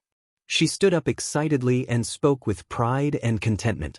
Soon, someone echoed, That's right. Heavenly King Gu is looking at Sister Minglan. Heavenly King Gu doesn't like Sister Minglan, does he? Look at Heavenly King Gu's eyes. Oh my God, they're so affectionate. If he looks at me like that, my heart will melt. Amidst the noise, Yun Shirshir looked at Gu Xingze on the stage. However, he seemed to be looking at her too. His eyes were gentle and affectionate as they looked at each other across the air. Her heart was in a mess. She pursed her lips and lowered her head. Seeing her reaction, Gu Xingze smiled and snapped his fingers. The prelude of a rhythmic drum beat and the guitar played softly. You're obviously angry, but you're still smiling. The audience suddenly quieted down after the first sentence. A languid yet extremely magnetic low and mellow voice resounded through the entire venue through the microphone. The enchanting and dreamy male bass voice was so emotional that it made one's heart go numb uncontrollably. This song was written and composed by Gu Xingze. He even arranged the music himself and included it in the EP. The EP had not even been officially released yet. Therefore, very few people had heard this song before. In addition, Gu Xingze's singing was intoxicating. The noise in the venue stopped abruptly as they listened attentively. The crowd is crowded, the weather is gloomy. I don't mind holding your hand looking out the window at the street with a clear sky. Write your smile in my diary over and over again. Study hard because of you. The world is so beautiful. Gu Xingze held the microphone and closed his eyes affectionately. When he reached the climax of the song, the dazzling rainbow sound was so enchanting that it was intoxicating. Wild cheers erupted from the audience. Gu Xingze sang a love song. The bright and refreshing tune, coupled with his clear and magnetic voice, simply couldn't be more suitable. The lyrics described a pair of lovers who were passionately in love. No matter when or where, they wanted to see each other. Every minute and every second of separation passed by slowly, and it was very torturous. But when they met again, it was as if the gloomy and rainy weather had become sunny. The entire audience quieted down as they were intoxicated by the beautiful and enchanting voice. Why do I like you? The passing of youth, I am still here. I won't leave you. When Gu Xingze reached the emotional part of the song, he gently closed his eyes. His flawless face was illuminated by the stage lights and was incomparably handsome. The audience close to the stage could even see his slightly trembling thick eyelashes, as well as his slightly furrowed brows. It made the young girl's heart unable to find a place to express her feelings. Coupled with the song, his stage performance was full of tension and captivating. Chapter 552. The sunlight has become warm because of you. How I want to become the warm wind surrounding you. White chocolate sweet words of love, deep breaths. I only owe you a sentence of I love you. The hour hand goes round and round. The moonlight outside the window still refuses to leave. Time is too slow. I am not used to it without you. Actually, I miss you. Oh, actually, I miss you. The lyrics were warm, and many people were moved to tears. Gu Xingze looks so affectionate when he's singing. My heart is going to be drunk from his singing. He's my idol. I've been chasing him for 10 years. Xingze, I love you. Yun Shishir was in a trance listening to the song when a hand suddenly touched her arm and rubbed it. This extremely ambiguous action shocked Yun Shishir. She retracted her hand and looked up abruptly, only to see Li Qingze gesturing for her to keep quiet. He lowered his voice and said, "Sure. What are you doing?" Yun Shishir stared at him in shock. She was disgusted by his invasive behavior. She lowered her head, and her hands were helplessly intertwined together. She pursed her red lips, looking like she was avoiding him. Li Qingze looked at the beautiful creature beside him, and his heart was naturally itching. I scared you. I just saw that you were in a trance. No matter how I called you, you didn't respond. How could he let go of such a good opportunity to get close to her? He immediately leaned over and said with a smile, "Good girl, don't mind it. I just wanted you to drink with me." Yun Shishir looked up and frowned. She saw that Li Qingze didn't hide the desire in his eyes as he stared straight at her face. She lowered her eyes unnaturally. Her lips were even redder after being ravaged by her pearly white teeth, and they were filled with a forbidden temptation. His gaze was almost transfixed. He secretly gritted his teeth. Such a girl had to be Gu Xingze's woman. It was too difficult to get his hands on her. If it were someone else, he would definitely use all means to snatch her away and protect her well to prevent others from peeking at her. Judging from Gu Xingze's behavior just now, he seemed to be interested in this woman as well. Although she was still Gu Xingze's woman now, that might not be the case in the future. It looked like he was just playing with it on a whim.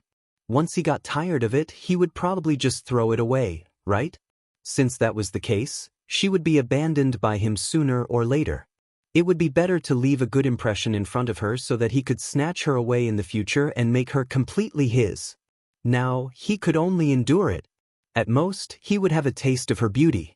Although his heart missed her, he couldn't be too presumptuous. He didn't want to offend that man for a woman. Yun Shishir didn't know what he was thinking.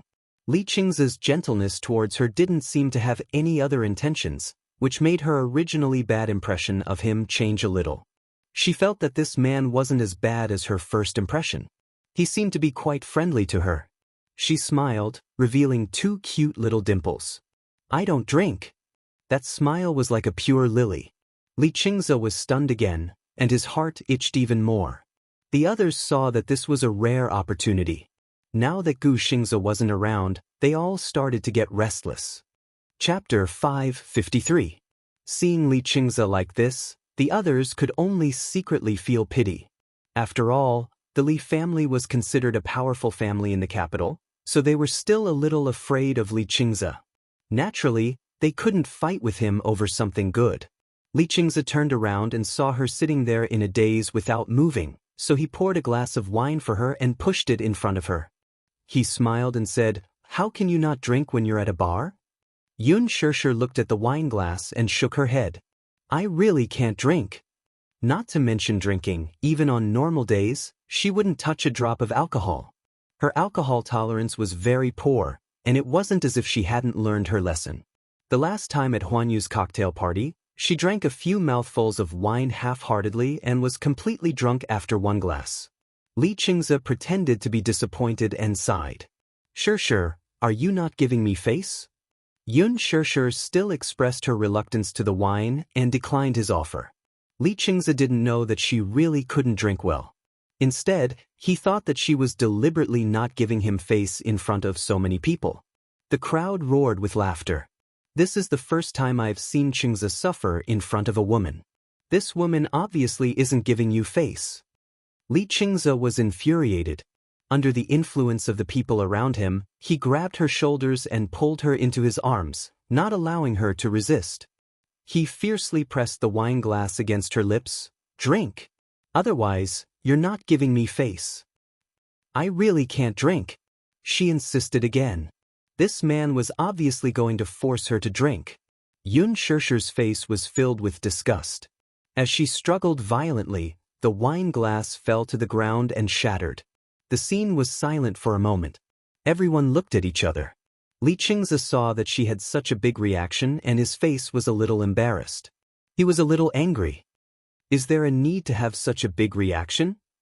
Yun Shishir was a little angry in her heart. She pursed her lips and didn't want to bother with him. Her indifference made him a little agitated. Li Qingze saw that her eyebrows were knitted tightly and her face seemed to be filled with disgust. He was also a little unhappy in his heart. This woman clearly didn't know what was good for her. He had only touched her slightly, but she had avoided him like a snake or scorpion. It was as if his touch was poisonous. But could other men touch her? Why didn't she resist when Gu Xingze hugged her shoulders? Why couldn't he just have a drink with her? When everyone saw this, they roared with laughter. Now that Gu Xingze was not present, they began to speak without restraint. "So Qingze has taken a fancy to this woman?"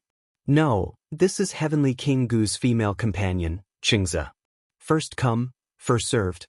Besides, this woman doesn't seem to be very tactful." Yun Shishir raised her head in embarrassment. Looking at these unrestrained faces, her heart trembled slightly. When Gu Xingze was still around, they were still polite to her. Now that Gu Xingze had only left for a short while, they were already speaking so presumptuously.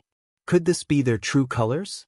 Yun Shishir looked embarrassed and explained, "Xingze and I are just friends." "Your name is Yun Shishir, right?" Li Qingze grabbed her arm with a sinister and ferocious expression on his face. "How much does it cost to sleep with you for a night? I like to have a price tag. It's just money. I can have as much as I want. Name a price." Chapter 554. What do you mean by that look? Li Qingze sneered. "You should be able to tell that I want to sleep with you. You're still pretending to be pure. That's no fun. What do you want? Status? You want to hook up with Mu Yaja and Gu Xingze because you covet their resources. If you follow me, I'll set up an opera troupe for you and make you famous. How about that?" Yun Shishir was stung by his mocking and humiliating words, and her face turned ghastly pale in an instant. She looked around and saw the faces gradually distorting in the smoke. At this moment, the most unrestrained side of human nature was laid bare before her. Wow. It's the first time I've seen Qingze so impatient. It's actually because of a woman. Someone laughed and jeered. Beside him, a woman stuck close to Li Qingze and said softly, "Young Master Li, today is Sister Minglin's birthday. It's rare for us to get together. Don't ruin your mood because of a woman." As she spoke, she handed over the wine glass with a coquettish smile and gave Yun Shishir an ambiguous glare. Her words had a deeper meaning. Some women, born as commoners, have ulterior motives. Naturally, they wholeheartedly want to climb up the social ladder. Young Master Li, why do you have to bother with such a woman? Li Qingze narrowed his eyes and took the wine offered by the woman. He shook his wrist and took a sip. However, he didn't say anything. He only looked at Yun Shishir with ambition in his eyes. Yun Shishir suddenly stood up, pushed the crowd aside, and left the booth without saying a word. The crowd teased, "Ha, she's angry. She looks cute when she's angry." Young Master Li, is there a problem with your charm? This kind of woman can't be dealt with like what you did just now. Do you need me to teach you some heart sutras? Get lost. Li Qingze was unhappy and took a big gulp of wine. When Gu Xingze walked off the stage, the applause was thunderous and the cheers lasted for a long time. When he returned to the booth, he looked around but didn't see Yun Shishir. He was stunned. Where is he? Everyone looked at each other. Li Qingze turned his face away in annoyance. Yi Minglan looked around and laughed dryly. He probably went to the washroom. I'll go look for her. Yi Minglan immediately came up and pretended to be unhappy. I already said that she went to the toilet. What's wrong? Do you think we bullied her? Xingze, it's not that I want to nag at you, but you're here to celebrate my birthday. You're embarrassing me like this. Face. Gu Xingze looked slightly displeased. Haven't I given you enough face? Yi Minglan looked slightly awkward. Xingze, I didn't mean anything else. Don't misunderstand. You should know when to stop. Gu Xingze pushed her away and left the booth. The atmosphere instantly dropped to the freezing point. Yi Minglan felt wronged and her eyes turned red. Immediately, people surrounded her. Sister Yi, don't be angry. Tonight is your birthday party. Let's drink. Let's drink. Someone immediately agreed. However, Yi Minglan, who was sitting at the head of the table, was no longer in the mood. When she walked into the washroom, Yun Shishir was dizzy from the heavy metal music in the bar. Her ears were ringing. Li Qingze's arrogant words still echoed in her ears. Yun Shishir bit her lip hard. She felt disgusted. Chapter 555. Next time, she would never come to such an occasion again. Yun Shishir?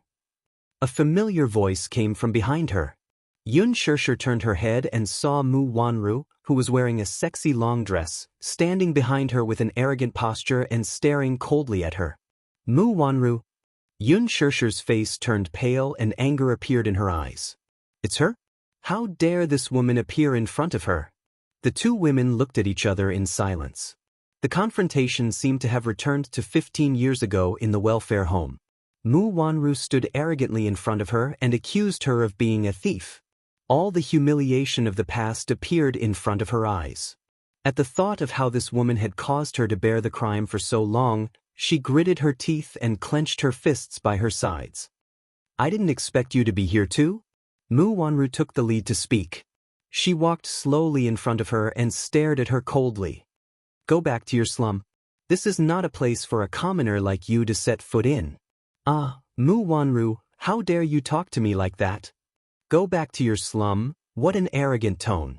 Shouldn't I be the one saying that to you? Yun Shishir raised her head and laughed in anger. You don't have the right to say that to me, right?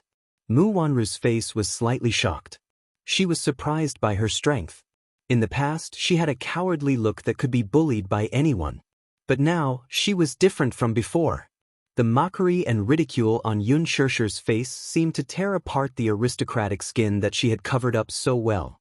In front of her, Mu Wanru could not pretend to be elegant and an embarrassed expression appeared on her face. You're a thief. 15 years ago, you stole my jade pendant and stole the sky to be recognized by the Mu family. Now you're arrogantly coming to show off in front of me. Mu Wanru, you're more shameless than I thought. Yun Shishir said with a sneer on her face. She took a step forward and stretched out her hand. Give it back to me. Return what to you? Mu Wanru retorted with a smirk upon hearing this. Give me back the keepsake that my mother left for me, my innocence, my identity. Yun Shishir's gaze was firm and her expression was resolute. Give it back to you? Mu Wanru snorted disdainfully, as if she thought her words were a joke. You keep saying that I'm a thief. May I ask who would believe you? Yun Shishir was taken aback and her expression instantly froze. Tell me, who would believe you? Muyaja? Or someone else in the Mu family? Do you think they would believe a woman who came out of nowhere with an unknown background? Mu Wanru seemed to be mocking her for overestimating herself. Step by step, she approached her and stood in front of her. She said condescendingly, "Yun Shirshir, you're stupid, so don't blame me for being ruthless. Why don't you think about it? 15 years ago, why did all the children believe me and not you? Why did they all believe you? Do you need me to say it out loud?" Yun Shirshir said expressionlessly. Mu Wanru's face froze. She did not understand what she meant. "What do you mean by that?" "Mu Wanru, I just found out that you're really cheap to the bone. You've been using despicable means since you were young." Yun Shirshir looked at her as if she was looking at something disgusting. Her eyes were filled with disgust. "Do you think I don't know what kind of shady business you have with the dean?" Chapter 556. Did I hit the nail on the head? You don't know what nonsense you're talking about. Mu Wanru's voice was gloomy and filled with panic. Yun Shirshir's lips curled slightly as she said indifferently, "Do you dare to deny the improper relationship between you and the director?" Mu Wanru rejected her forcefully. "What improper relationship? Do you think I don't know? What happened between you and him? I don't need to say it out loud. I find it disgusting." The moment she thought of the scene she had unintentionally stumbled upon when she was young, she did not know what she and the director were doing. When she grew up, she understood the matters between men and women. Then, she suddenly remembered what they were doing. Mu Wanru tried her best to cover up her unbearable past. Now that she had exposed it so blatantly, she flew into a rage out of humiliation and rushed in front of her. She grabbed her by the neck and pinned her against the wall with a twisted and ferocious expression. "What do you know? What did you see?" She used so much strength that it was almost suffocating. Yun Shirshir's face turned red from being choked by her. She almost instinctively kicked her leg. Mu Wanru then hurriedly pushed her away. Yun Shirshir paused and raised her head. Her eyes were bloodshot. "Is it because I know too much that you want to kill me to silence me? Just like 15 years ago." Yun Shirshir unconsciously said the words, "to silence you." Mu Wanru was startled by her guilty conscience. She instinctively raised her head and glared fiercely at her. Her eyes were filled with viciousness. It was as if a sharp sword was piercing towards her. She knew? Could it be that she already knew who was the one behind the assassination at the amusement park that day? For a moment, Mu Wanru could not figure her out. Yun Shirshir did not seem to know what she was feeling guilty about. She only said slowly, "A few years ago, the director committed the crime of molesting children and was sent to prison.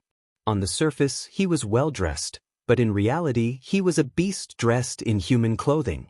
How many children had been destroyed by him? But Mu Wanru, you are different. The children all avoid him like he's a snake or a scorpion, but you're sticking to him in exchange for benefits." Yun Shirshir's words were so straightforward that Mu Wanru's face turned ghastly pale. She paused for a moment before continuing, "That day in the bathroom, I bumped into you guys, so you deliberately took revenge. You were afraid that I would reveal this matter and threaten your image and status in the hearts of the children, so you couldn't wait to suppress me, right? So that's why you pushed me into the pond that night as if you didn't mean to? I stood out to testify, but no one believed me. Because in the hearts of all the teachers and children, you are as pure and flawless as a princess. No one would believe that you would do such a thing. Even if you stole my jade pendant, everyone will only suspect that I deliberately framed you." Mu Wanru glared at her with bloodshot eyes, her shoulders trembling uncontrollably. "Yun Shirshir, shut up."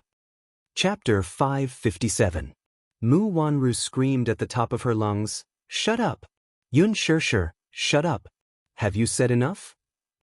"Is it enough?" "Not enough." Yun Shirshir interrupted her expressionlessly as her lips curled into a cold arc. "Shouldn't I be asking you this? More than 10 years, it should be enough. Aren't you going to return the things that don't belong to you to its rightful owner?" Mu Wanru clenched her fists tightly. Suddenly, she let out a shrill laugh. A look of disdain surfaced on her heavily made-up face. "Who's going to believe your words? I am the real young madam of the Mu family. Now and in the future. Yun Shirshir, you don't have the right to fight with me. Yun Shirshir's eyes were as cold as ice, but she said coldly, yes, I don't have the right to fight with you because these things originally belonged to me. She slowly walked towards Mu Wanru until she was right in front of her. Yun Shirshir suddenly grabbed Mu Wanru's collar and gave her a tight slap across her face. The one who doesn't have the right to fight with me is you. Mu Wanru was shocked and angry after being slapped so suddenly. The anger in her eyes was about to burst out. You dare to hit me? Why wouldn't I dare? Yun Shirshir's lips were cold as she gave her another slap across her face. Mu Wanru grabbed her collar with the back of her hand. But for some reason, Yun Shirshir looked weak, but no matter how Mu Wanru pushed her, she didn't move at all. What Mu Wanru didn't know was that Yun Shirshir had learned some judo when she was young. Even if she didn't master it, it was easy for her to deal with a weak woman like Mu Wanru. Yun Shirshir, you dare to hit me, you will regret it. Regret? I'm just teaching AB** teach a lesson, why would I regret it? Yun Shirshir raised her hand high, her eyes filled with sorrow. How dare you? I dare you to hit me. Mu Wanru threatened in a shrill voice. I'm pregnant now. If you dare to hit me, can you bear the consequences? Yun Shirshir's eyes froze and her movements froze in an instant. Her face seemed to have frozen. What? Didn't you hear me clearly? I'm pregnant. If you hit me and hurt the baby in my belly, can you afford the consequences? Mu Wanru saw her stiff expression and smiled proudly. Are you trying to trick me again? You were diagnosed with infertility a long time ago. Yun Shirshir obviously didn't believe her words so easily. Why would I lie to you? Didn't you see it last time? I just found out that I have morning sickness. Mu Wanru admired Yun Shirshir's cold expression with satisfaction. Even though she said that she didn't believe her, her eyes clearly showed that she didn't believe her. You don't believe me, right? Weren't you diagnosed with infertility? Yun Shirshir stared straight at her, trying to find a trace of suspicion on her face. Don't doctors make mistakes in their diagnoses? Mu Wanru deliberately provoked her and pretended to be happy. I didn't dare to believe it at first, but it's the truth. Yun Shirshir, I'm pregnant. I'm pregnant with Mu Yaja's flesh and blood. The expression on Yun Shirshir's face cracked bit by bit.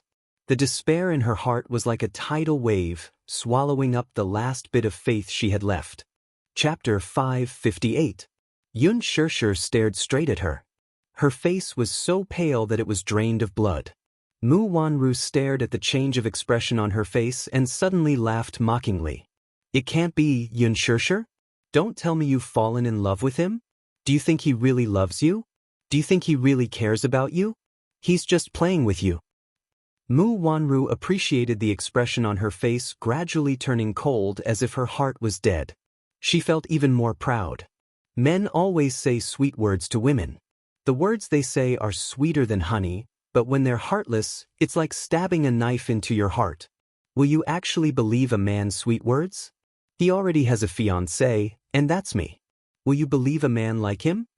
The cold and mocking words were undoubtedly a cold thorn that pierced into her heart and made her bleed. Yun Shirshir looked like she was struggling. She forced herself to ignore Mu Wanru's words and only thought that she was trying to drive a wedge between them. But if he really has any feelings for you, then why didn't he break off the engagement with me? Mu Wanru smiled cruelly. Why did he sleep with me while having an ambiguous relationship with you and make me pregnant with his child? I'm the legal wife, and you're just a mistress who can't be seen in public. He slept with her? But didn't he say that she was the only woman he had ever had? Was it all fake? Was he lying to her? Yun Shirshir's eyes were struggling and her face was flustered. She was skeptical of Mu Wanru's words. Obviously, she didn't fully believe it. Previously, he had an ambiguous relationship with you because he thought that I couldn't bear a child for him and felt that you were different from other women. He was just playing with you. Now that I'm pregnant, do you think you can still shake my position? You still want to be promoted? It's undoubtedly a pipe dream. Everything you have now is clearly mine. You're clearly the one who took away my things. Yun Shirshir felt a lump in her throat. Her eyes were bloodshot as she stared at her blankly. Does it matter if it's yours or mine? The most important thing is that no one will believe you. Just like 15 years ago. No one would believe her. Yun Shirshir bit her lower lip hard as the nightmare from 15 years ago flashed before her eyes like a merry-go-round. No one will believe me? Yes. No one will believe your one-sided words. As if hypnotized, Mu Wanru stared straight at her, cruelly enunciating every word. Everyone will only think that you're a thief, a mistress, a third party who interfered in someone else's marriage. Yun Shirshir's hands fell weakly to the ground. With a pale smile, she was pushed away by Mu Wanru. She staggered a step and her body was caught off guard as she fell backwards. However, she fell into a warm and powerful embrace at the right time. Then a firm and deep voice said above her head, "I believe you." Yun Shirshir was awakened by the voice. Her blank eyes regained some focus. She raised her head and saw Gu Xingze's calm and gentle face. His gaze fell on her pale and bloodless face, revealing a hint of indulgence. "I believe you." Even if everyone in the world doubted her and didn't believe her, he believed every word she said unconditionally. Mu Wanru saw that it was Gu Xingze and was unprepared. She looked at him nervously, not knowing how much of their conversation he had heard. Chapter 559. Gu Xingze raised his head and glanced at Mu Wanru. His voice suddenly became cold and gloomy. "Why aren't you getting lost?" Mu Wanru was surprised by his attitude. He actually yelled at her because of Yun Shirshir? She immediately said angrily, "Gu Xingze, you actually get lost." Gu Xingze lost his patience. His eyes were cold and sharp. Mu Wanru's anger could not be quelled, but knowing the superstar's background, she could not be bothered to bicker with him. She had achieved her goal, so she was not willing to stay here any longer. With a snort, she stomped away in her high heels. Gu Xingze lowered his head to look at Yun Shirshir. He saw that she lowered her head and her shoulders were trembling slightly. He called her name a few times, but he did not get a response. "Shirshir? What's wrong with you?" Gu Xingze was helpless. He held her face with both hands. When his fingertips touched her cheeks, he touched a patch of skin. Gu Xingze was shocked. He bent down slightly. Yun Shirshir turned her face away. She brushed his hands away and avoided his touch. She lowered her head even more and turned her back to him. A trembling and forbearing voice came. "Gu Xingze, I'm fine. Don't worry about me. Go and accompany your friend." Yun Shirshir bit her lower lip so hard that it almost tore through the skin. She endured and swallowed all the broken sobs into her stomach. She did not want anyone to see her in such a sorry and vulnerable state. It was so embarrassing. What was the use of crying? She was in a position to fight back. But when she heard Mu Wanru say that she was pregnant with Mu Yaja's child, she suddenly lost all her strength and the strength to fight back. She could not find any position to fight back. It was so unnecessary. She did not even have the courage to question the truth of Mu Wanru's words. She was afraid of hearing a devastating answer. Once a person was faced with something they didn't dare to face, they would always be cowardly. She didn't dare to think about it. She was afraid that she would be crushed by the cruel reality. It was only at this moment that she saw her own heart clearly. It turned out that she really seemed to have invested so much in that man, which was unexpected. Therefore, when Mu Wanru proudly announced to her that she was pregnant, she was immediately defeated. She didn't believe it at first, but after thinking about it carefully, Mu Wanru might really be pregnant. That day, she clearly saw that Mu Wanru did have morning sickness. It was a very real reaction, and it didn't seem to be an act at all. She had been pregnant before and knew that there were some things that couldn't be expressed through acting. That was a sign of early pregnancy. She should have thought of it earlier. Since she was really pregnant, if it wasn't Mu Yaja's child, whose child could it be? After all, she was his fiancée. Why couldn't he touch her when it was perfectly justified? Mu Yaja should have known. Mu Wanru should have been eager to tell him about such a good thing. Since he already knew, why would he still make such a vague promise to her? Could it be that her feelings were so easily played with? Yun Shirshir thought of Mu Yaja leaning against her ear and making those promises. She felt that it was extremely funny. She pursed her lips and raised her eyebrows.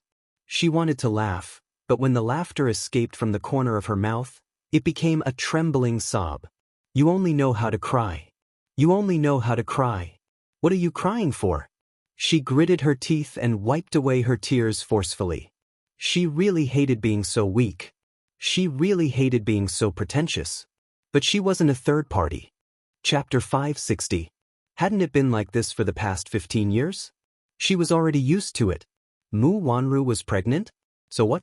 Did it have anything to do with her whose child she was pregnant with? She didn't care at all. She didn't care at all. She was just playing around with Muyaja, who was falling in love with him. I will tell the world that you are Muyaja's woman. Sweet nothings were just lies. Did she really believe it? It was all a lie, all a lie. It was all a lie. It was all a lie. Why did she believe it? Why did she really believe it? Did she believe that he would promise her a world? That he would tell the world that she was his woman? Promises were not credible at all. They were so fragile that they couldn't withstand a single blow. She knew from the beginning that a man like Muyaja was dangerous to her. He was a taboo. She shouldn't have any feelings for him. But she still let herself fall in love with him without hesitation. Did Muyaja know who Mu Wanru was? She probably knew about it. Gu Xingzi stood behind her. His eyes fell on her trembling shoulders. Even if he couldn't see her expression now, he guessed that she was probably sad. He didn't hear much of their conversation just now. But he vaguely heard the sentence, "Everyone will only think that you are a thief, a mistress, a third party in someone else's marriage." He suddenly felt that this woman seemed to be hopelessly in love with Muyaja. She must care a lot about him, right? How much did she care about him? He didn't know, but it must be to the point that she was crazy with jealousy. When did it happen? He also cared a lot about this woman. Qin Zhou had told him about Yun Shishir's background. 6 years ago, she was the surrogate mother that the Mu family had chosen out of thousands of people. That meant that she was the real biological mother of the young master of the Mu family.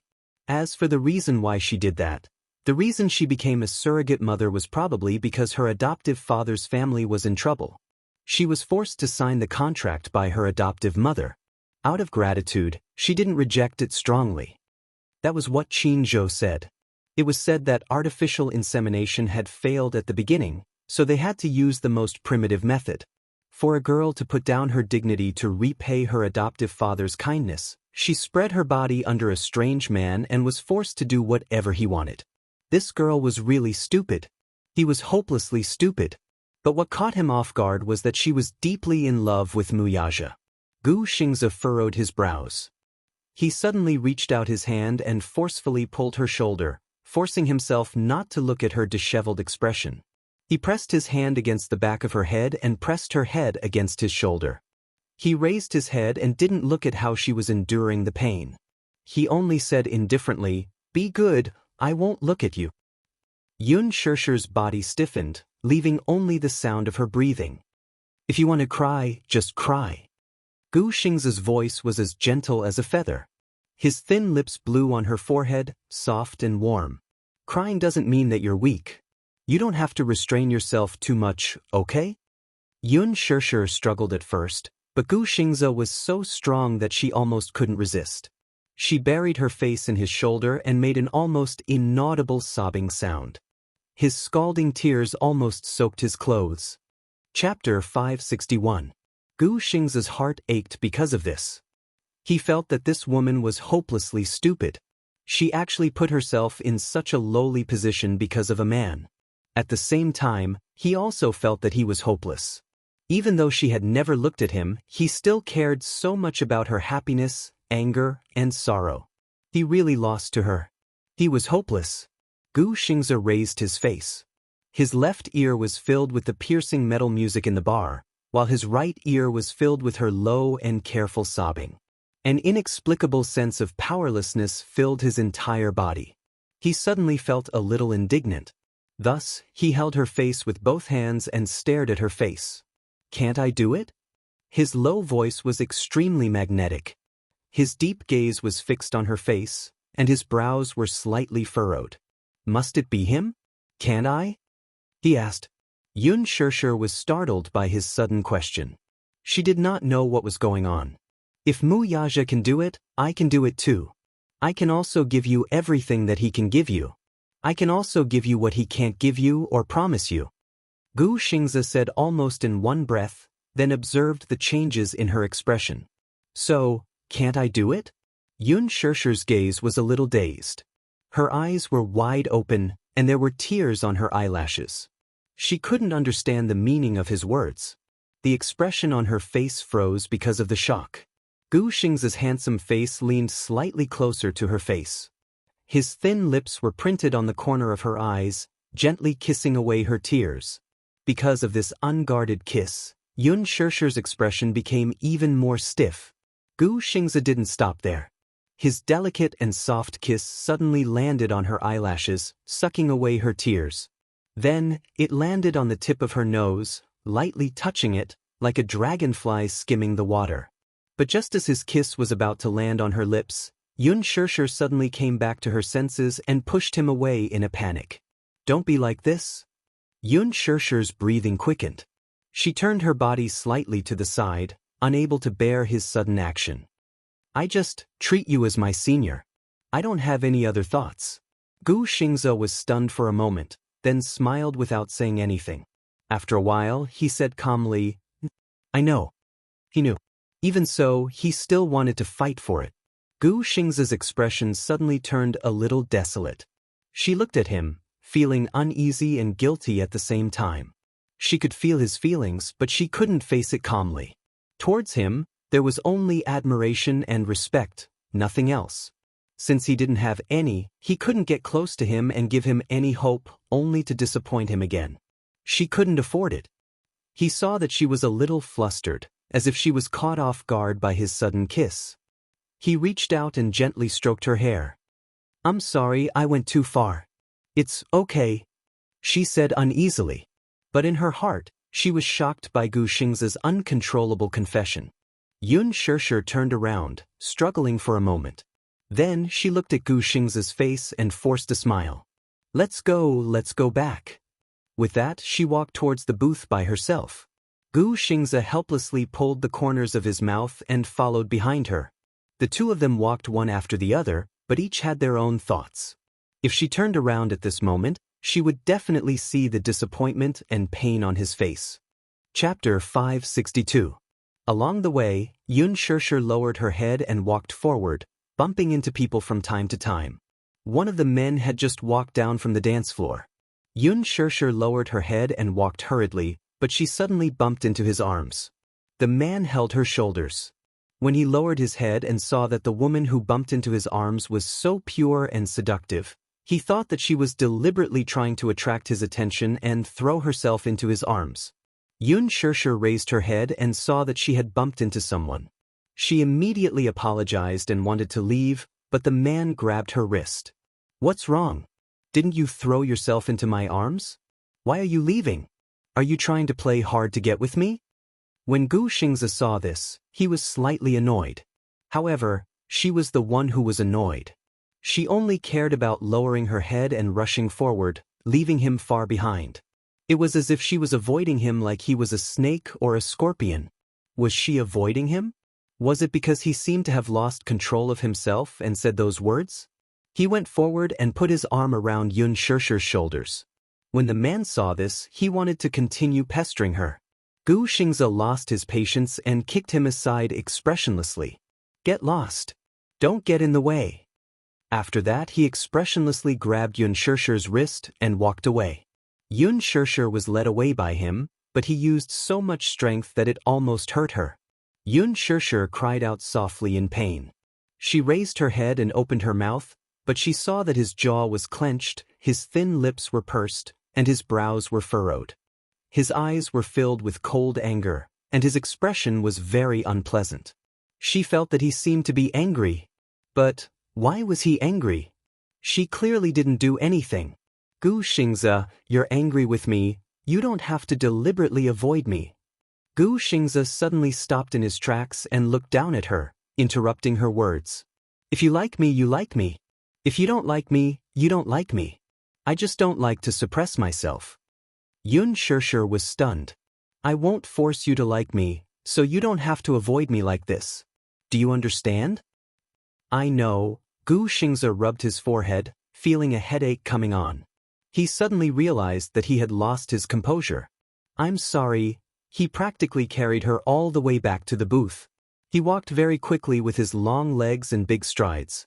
He walked in front of Yun Shirshir, who was following behind him, couldn't keep up with his footsteps and stumbled. She allowed him to grip her wrist so tightly that it was as if he wanted to break her wrist. Back in the booth, the two of them sat down. Yun Shirshir deliberately kept a distance from Gu Xingze and sat far away from him. Gu Xingze sensed that she was trying to avoid him, but he did not point it out. He thought that his actions just now must have frightened her. She probably didn't have any thoughts about him. From the beginning to the end, she had maintained a distance from him. Many newcomers who had just debuted couldn't wait to get close to him when they saw him. Many female celebrities even wanted to use his resources to climb up the ranks. However, this woman kept a distance from him when he tried to get close to her. Even if she wanted to make use of him, it would have been fine. However, she rejected him so cleanly, which made him feel a little dejected. Women were really hard to understand. The people in the booth were originally fooling around, but when they saw this man return to his seat with a cold expression, the atmosphere became slightly tense. Chapter 563. Even Yi Minglan couldn't help but be a little startled. She observed his tense expression and wondered who it was that had angered this man who had always controlled himself to the point that he couldn't restrain his anger at all. Yi Minglan saw that his expression was solemn and saw that Yun Shirshir was sitting so far away from him. She thought to herself, could it be that the two of them had an argument? That was probably it. When they returned to the booth, the two of them didn't speak a word. Li Qingze was originally having fun, but because of him, it was as if a basin of ice water had been poured over his head. He had completely lost his interest and even felt like he was sitting on pins and needles. Now, Gu Xingze was just sitting there, but he could already feel this terrifying aura spreading to every inch of the booth. His aura was already overwhelming. Yi Minglan saw that everyone present was secretly sizing him up without saying a word. She couldn't help but want to ease the atmosphere, so she leaned over and poured him a glass of wine. She smiled and said, Xingze, what's wrong with you? As she spoke, she lowered her voice and said, just now, I was too willful. Don't be angry with me anymore, okay? I'll toast to you with this glass. After she finished speaking, Yi Minglan downed the glass of wine in one gulp. Gu Xingze didn't even look at her and downed the glass of wine she offered. The wine glass landed heavily on the table. He used so much force that the bottom of the glass almost cracked. Yun Shirshir sensed that he had made a huge commotion and knew that he was angry. She felt wronged and guilty, but she didn't know how to explain it. She just didn't want to consume his feelings. Was that wrong too? Li Qingze sat beside her and Yun Shirshir immediately sat further away. Li Qingze smiled and sat closer to her. Yun Shirshir glared at him angrily. What exactly do you want? I'm sorry. Just now it was my fault. What I said just now was in a fit of anger. Please don't take it to heart. I have a bad temper, and when my temper flares up, my words are unpleasant. If you're still angry, you can scold me. Li Qingze begged for mercy pitifully. He poured himself a cup of wine and said with a smile, I'll finish this cup of wine first as an apology. Thus, he picked up the goblet and drained it in one gulp. He even showed her the bottom of the goblet, indicating that not a single drop was left. Yun Shirshir turned her face away and ignored him. Li Qingze immediately brought over a cup of mixed wine and smiled at her. Don't be angry. I ordered a drink for you. There's a little bit of red wine in it. The alcohol content is very low, but the taste is very unique. It has always been this shop's signature drink. Take it as my apology to you. Seeing that Yun Shirshir was still ignoring him, Li Qingze said pitifully, please don't be angry. I was a jerk just now. If you want me to slap you, just say it, that's enough. Yun Shirshir sighed. I'll drink it, but can you stop bothering me after drinking it? What a big tone. As long as you forgive me, I'll definitely stop bothering you. I forgive you. As long as he stopped bothering her, anything was fine. Thus, she carefully picked up the wine glass. The lemon-yellow liquid in the glass swirled gently, making her suddenly recall the nightmare of being drunk. That awful taste made her feel nauseous. Chapter 564. She couldn't help but take another sip. She licked her lips and suddenly understood why so many people loved to mix drinks. It was indeed quite delicious. However, even though the alcohol content was low, her cheeks flushed red after taking a sip. Li Qingze stared at her, and he was about to go into a daze. However, he didn't know that his actions were all seen by a pair of deep eyes. Gu Xingze glanced at them from the corner of his eyes.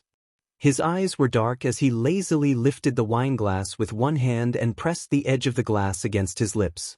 There was a hint of contemplation and judgment in his eyes.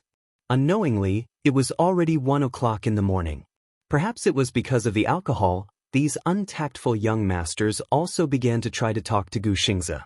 Loud music, enchanting smoke, a few rounds of greeting and sending each other off. Their ugly faces were full of hypocritical smiles. Who didn't want to have a relationship with the Gu family? In the past, they didn't have the opportunity. Now that such a person was sitting in front of them, how could they not be tempted? At first, they didn't dare to act rashly. However, after half a round of drinking, they became bolder. Gu Xingze leaned on the sofa expressionlessly. He coldly admired their dissolute behavior and found it really annoying. He lowered his eyes slightly and hid the playful but cold sharpness in his eyes. The corners of his lips curled up in a mocking smile. It wasn't that he was acting like a big shot. These rich kids really didn't know how to weigh their own status. They were young but ignorant and incompetent. They were addicted to the 5 poisons and relied on their parents' family business to squander money. They lived a life of drunkenness and indulged in a life of luxury. If such people were to step into this cruel circle, they would either become small shrimps that were swallowed by a big fish or become a chess piece that was controlled by others. One wrong move and the whole game would be lost. No matter how big the family business was, it would collapse in an instant. There was no need to be too close to these people.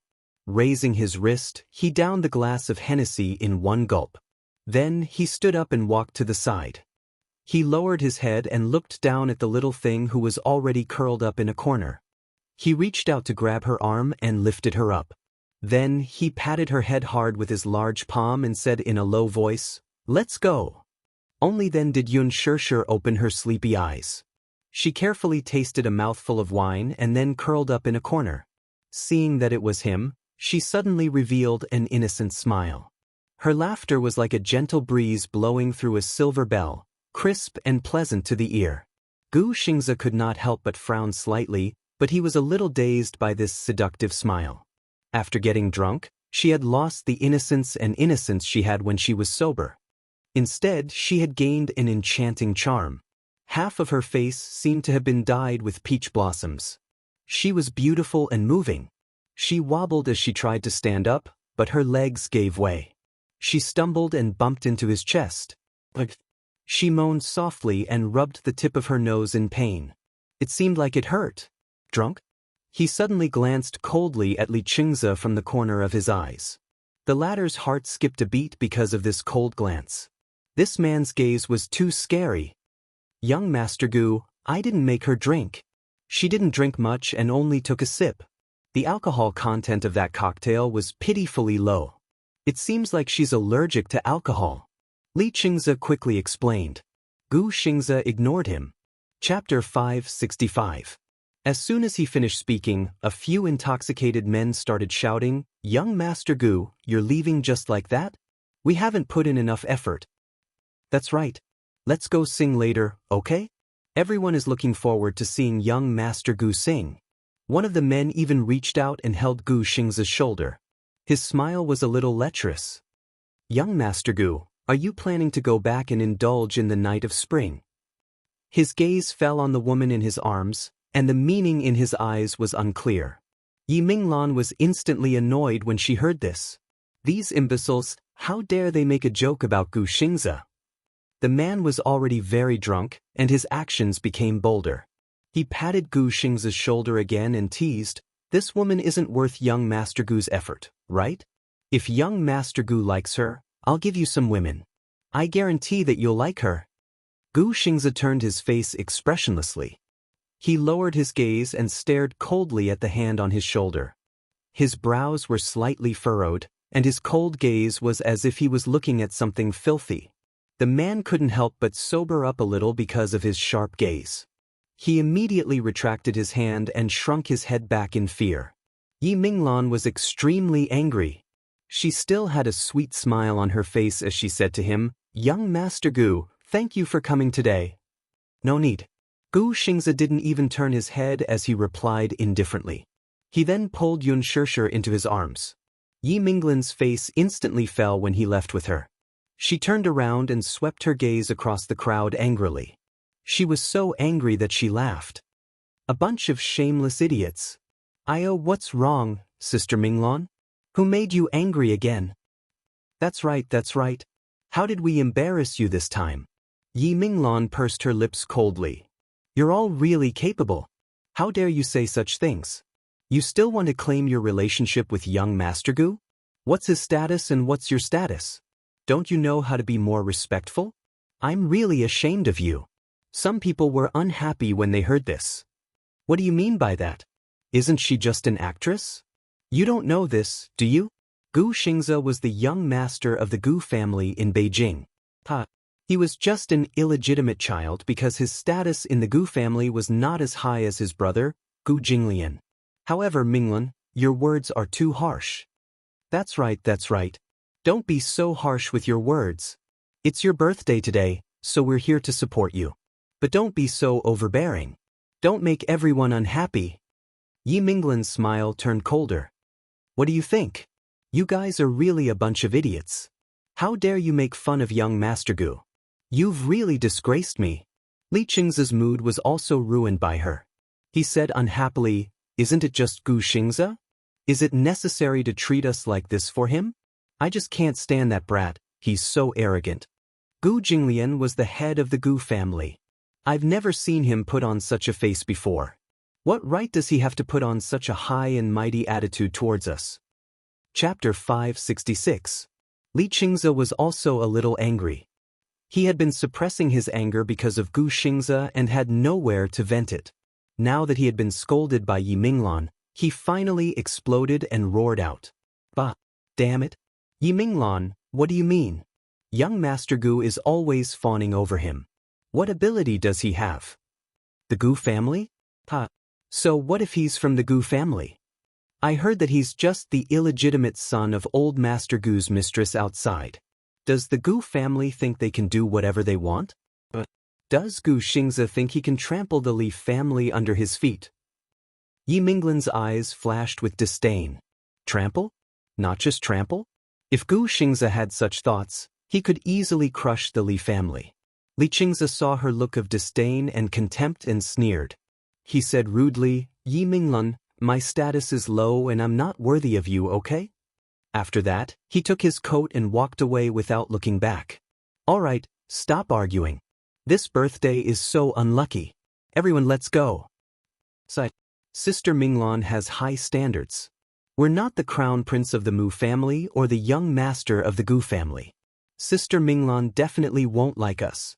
Someone mocked and ridiculed. "What do you mean?" "Nothing. We also think it's meaningless. Let's go." Everyone stood up. No one was willing to accompany them, which meant that the drinking stopped. Yi Minglan stood on the spot and looked at the people leaving. She was so angry that her whole body trembled. Outside the door, when Gu Xingze carried Yun Shishir into the car, she was already sleepy. She was curled up in a corner with her eyes closed. The air conditioning in the car was a little cold. He specially instructed the chauffeur to lower the air conditioning. The scenery outside the window kept passing by. The neon lights of the city were bustling. The nightlife of the young people had officially begun. Gu Xingze stretched out his hand and pulled Yun Shishir closer to him, allowing her to lean on his shoulder. He gently lowered his head and saw that her eyelashes were drooping. She seemed to be very sleepy. He raised his hand and gently brushed aside the messy hair on her forehead. Under the moonlight, her face was like jade and porcelain, bright and beautiful. But even though she was so close, there was still a strong sense of loneliness that surrounded him. Sometimes, the most strange thing was that the person you liked was clearly by your side, but you couldn't touch her heart. Gu Xingze raised his hand to touch her face, but the image of her hiding in the bar flashed across his eyes, and his movements suddenly stiffened. He smiled helplessly and slowly retracted his hand slowly. The moonlight cast a deep shadow on her face. Her eyes, which were covered by her bangs, were slowly opening. She was clearly awake, she was just pretending. Knock, knock, knock, knock. The knocks on the door were exceptionally clear in the quiet night. Yun Tianyu immediately woke up from the sofa and hurried to the door in his slippers. When he opened the door, he saw Gu Xingze standing at the door with Yun Shishir in his arms. The little lad's expression changed. "Mommy! What happened to Mommy?" Gu Xingze's heart skipped a beat when he saw the little lad. His expression froze. The little lad before him had a handsome face similar to Yun Shishir's. Was he her son? Chapter 567. With that, he pointed to the TV screen in the living room, which was still flashing with light. It was currently playing a movie starring Gu Xingze, Bamboo Dragonfly, which was also directed by Lin Fengtian. Gu Xingze was stunned for a moment before his lips curled up. He had seen this child before, and he looked exactly like the Mu family's young master. He guessed that this child was one of the twins and Yun Shishir's son. What a smart little brat. Gu Xingze returned to his senses and smiled. "You're so cute. What's your name?" Yun Tianyu. The little lad obediently put his hands behind his back and nervously looked at Yun Shishir, who was in his arms. He asked quizzically, "What's wrong with Mommy?" She drank. The corner of his lips twitched violently as he felt a little angry. She drank again. Stupid Mommy. She obviously can't hold her liquor, yet she still forced herself to drink? Gu Xingze carried Yun Shishir into the bedroom. When he walked out of the room, Yun Tianyu was standing behind him with an autograph book in his hand. With an obedient and elegant smile on his face, he looked just like a handsome little gentleman. "Uncle Xingze, can you give me an autograph?" "I'm your little fan." Gu Xingze slowly squatted in front of him and lightly scratched his nose bridge. He teased him, "So, you're my little fan? Can you sing my songs then?" "Yes, but Yu is tone deaf. My singing is terrible." Yun Tianyu's bashful look amused him. "All right, little cutie. I'll give you an autograph." Gu Xingze smiled when he heard this. He took the pen from him and signed his name on the autograph book. "Thank you, Uncle Xingze." Yun Tianyu's eyes darted around as he tilted his head and asked, "Uncle Xingze, are you filming with my mommy now?" "That's right. I'm your mommy's colleague now. My mommy is so dumb. Uncle Xingze, you must take good care of her. If mommy gets bullied on set, you will be so sad." The little guy held his chest pitifully and looked worried. Gu Xingze was secretly surprised. This little fellow was really different from the rest. Other children of this age were still immature and couldn't even speak fluently. However, this child was not ordinary. He had a clever look in his eyes, and the way he spoke was particularly pleasing to the ears. What was even more commendable was that he doted on Yun Shishir very much. She was a sensible and obedient child. Gu Xingze nodded and said, "You, don't worry. Uncle will take good care of your mommy. I won't let anyone bully her." "Really? Really? It's a promise." Yun Tianyu stretched out his pinky. Gu Xingze immediately hooked his finger with the promise of a pinky promise. "It's a deal. Why did mommy come back so late today?" Yun Tianyu asked in a roundabout way. Gu Xingze looked apologetic. "Everyone had a gathering, so I came back a little late." Yun Tianyu heaved a sigh of relief when he found out the reason for her late return. It turned out that she had a gathering. No wonder she came back so late. Her phone was switched off, and he could not get through to her. He was worried sick. Chapter 568. Yun Shishir raised her eyes to look at him. Her face was as white as a sheet. Yun Tianyu was slightly distracted. He nervously walked over and cupped Yun Shishir's face. His heart ached for her. "Mommy, you don't look good. What's wrong? Did someone bully you?" "Mommy is lying." He fumed. "Someone must have bullied Mommy. Mommy, tell Yu will bully them back for you." Yun Shishir forced a smile and opened her arms to him.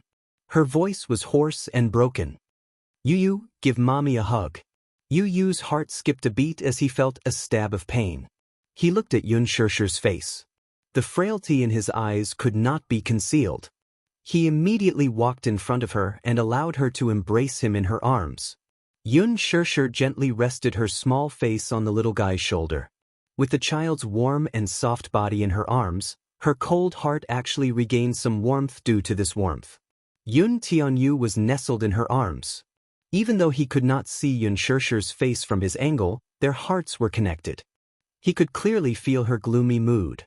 He gently caressed her cheek with his small hand and said weakly, "Mommy, you're unhappy, and Yu is unhappy too. You're sad, and Yu is sad too.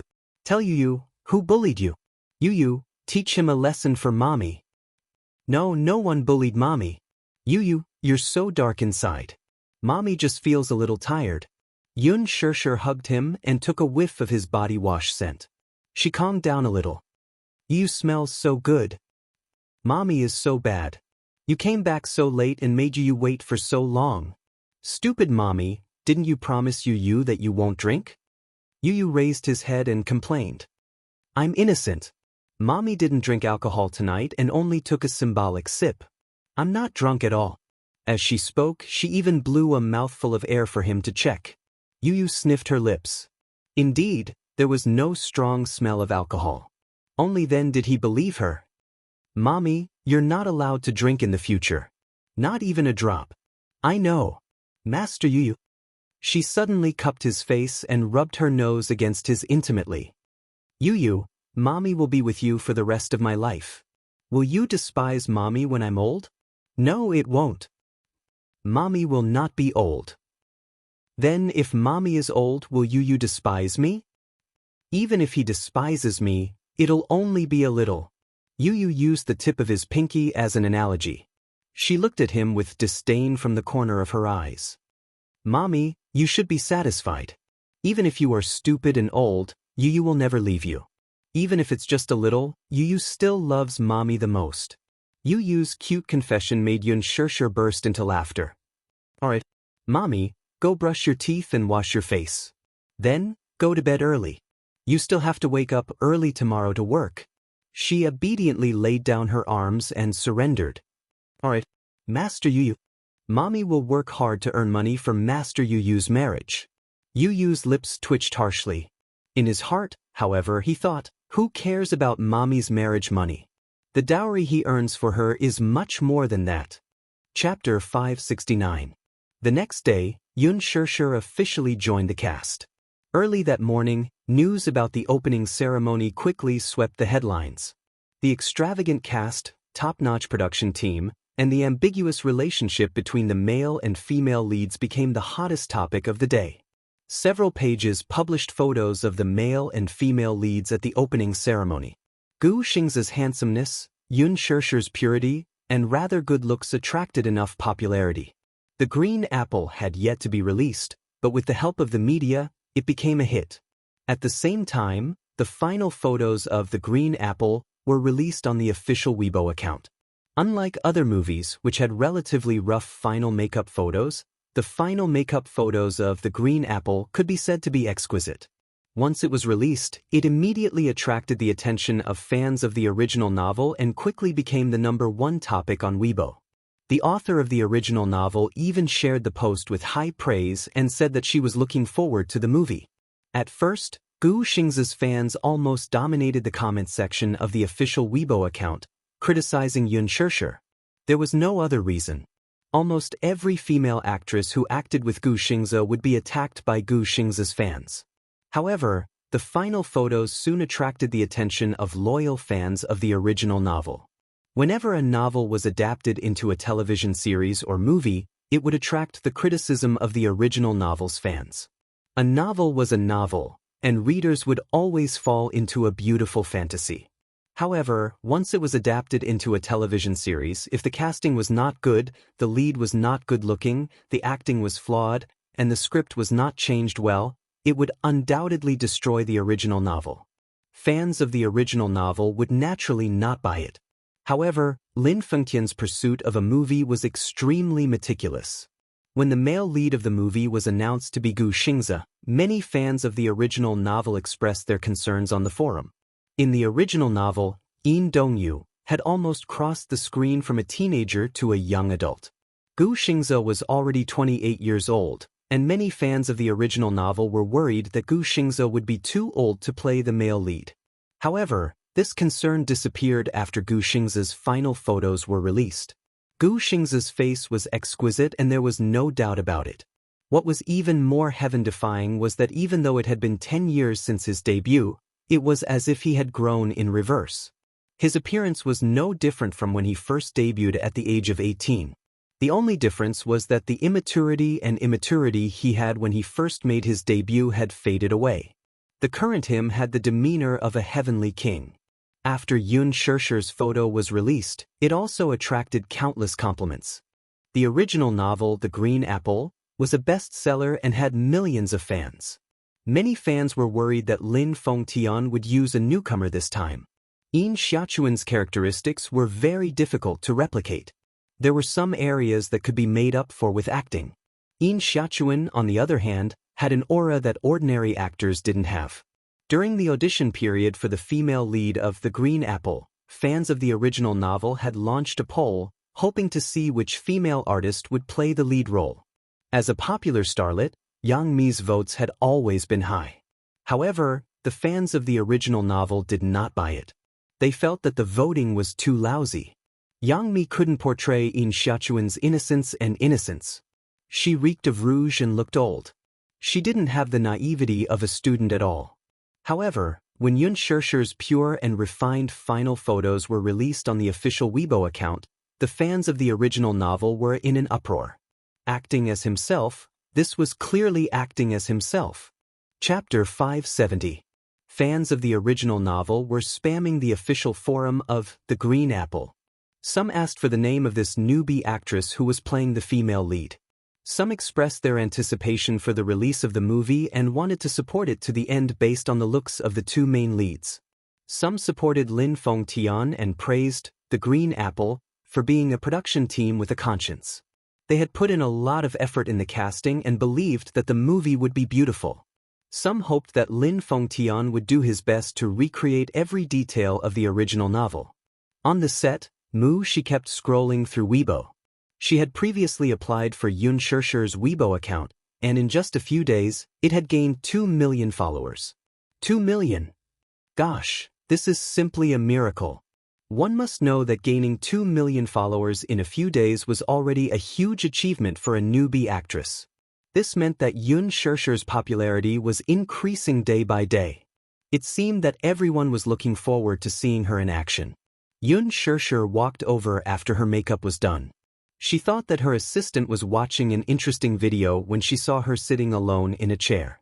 However, it turned out to be a fan's message on Weibo. "What are you doing?" Yun Shishir whispered into her ear. She was startled. When she looked up and saw that it was her, she patted her chest. "Scary. Shishir, you're here." But she stared at her intently. Suddenly, her eyes widened in disbelief. "Gosh, Shishir, you look so beautiful with makeup." Yun Shishir was in her junior high school uniform. She wore a white short-sleeved shirt and a grayish-blue pleated skirt, revealing her fair, long legs. She had applied light nude makeup on her face. It was impossible for a student's makeup to be too thick. She looked like she had no makeup on, but it was actually very thick. The makeup artist put on some light eyeliner for her, outlining the contours of her eyes. Her eyelashes were long and beautiful, her lips were red, her teeth were white, and her cheeks were light pink. The entire makeup was as elegant as crystal, yet it was stunningly beautiful. Yun Shishir was amused by her. "What do you mean? Don't I look good without makeup?" Yes. But you look even better with makeup." Shishir, I've decided that you'll be the #1 national goddess in my heart from now on." She was full of praises for her looks. Yun Shishir was curious to gossip. "Who was your #1 national goddess before?" "Lin Ji." She blinked. "Ganoderma lucidum?" The image of the Ganoderma lucidum surfaced in her mind. "Are you following the entertainment industry or not?" Lin Mu Shis. Shi Lin Lingji. Mu Mu Shis. Yun Shi took out her phone. Her expression changed as she stared at the caller ID that kept jumping before she coldly swiped the screen to end the call. Who's calling? As she asked this, the phone rang again. To her Lingji Du. 2. Mu Shi was stunned. Shi, why aren't you picking up the call? I'm not picking it up. Yun Shi's face suddenly turned cold. The phone continued to ring. After she hung up the call, she decided to blacklist the number. Mu Shi's eyes widened. Usually, this would only happen after a quarrel between a couple, right?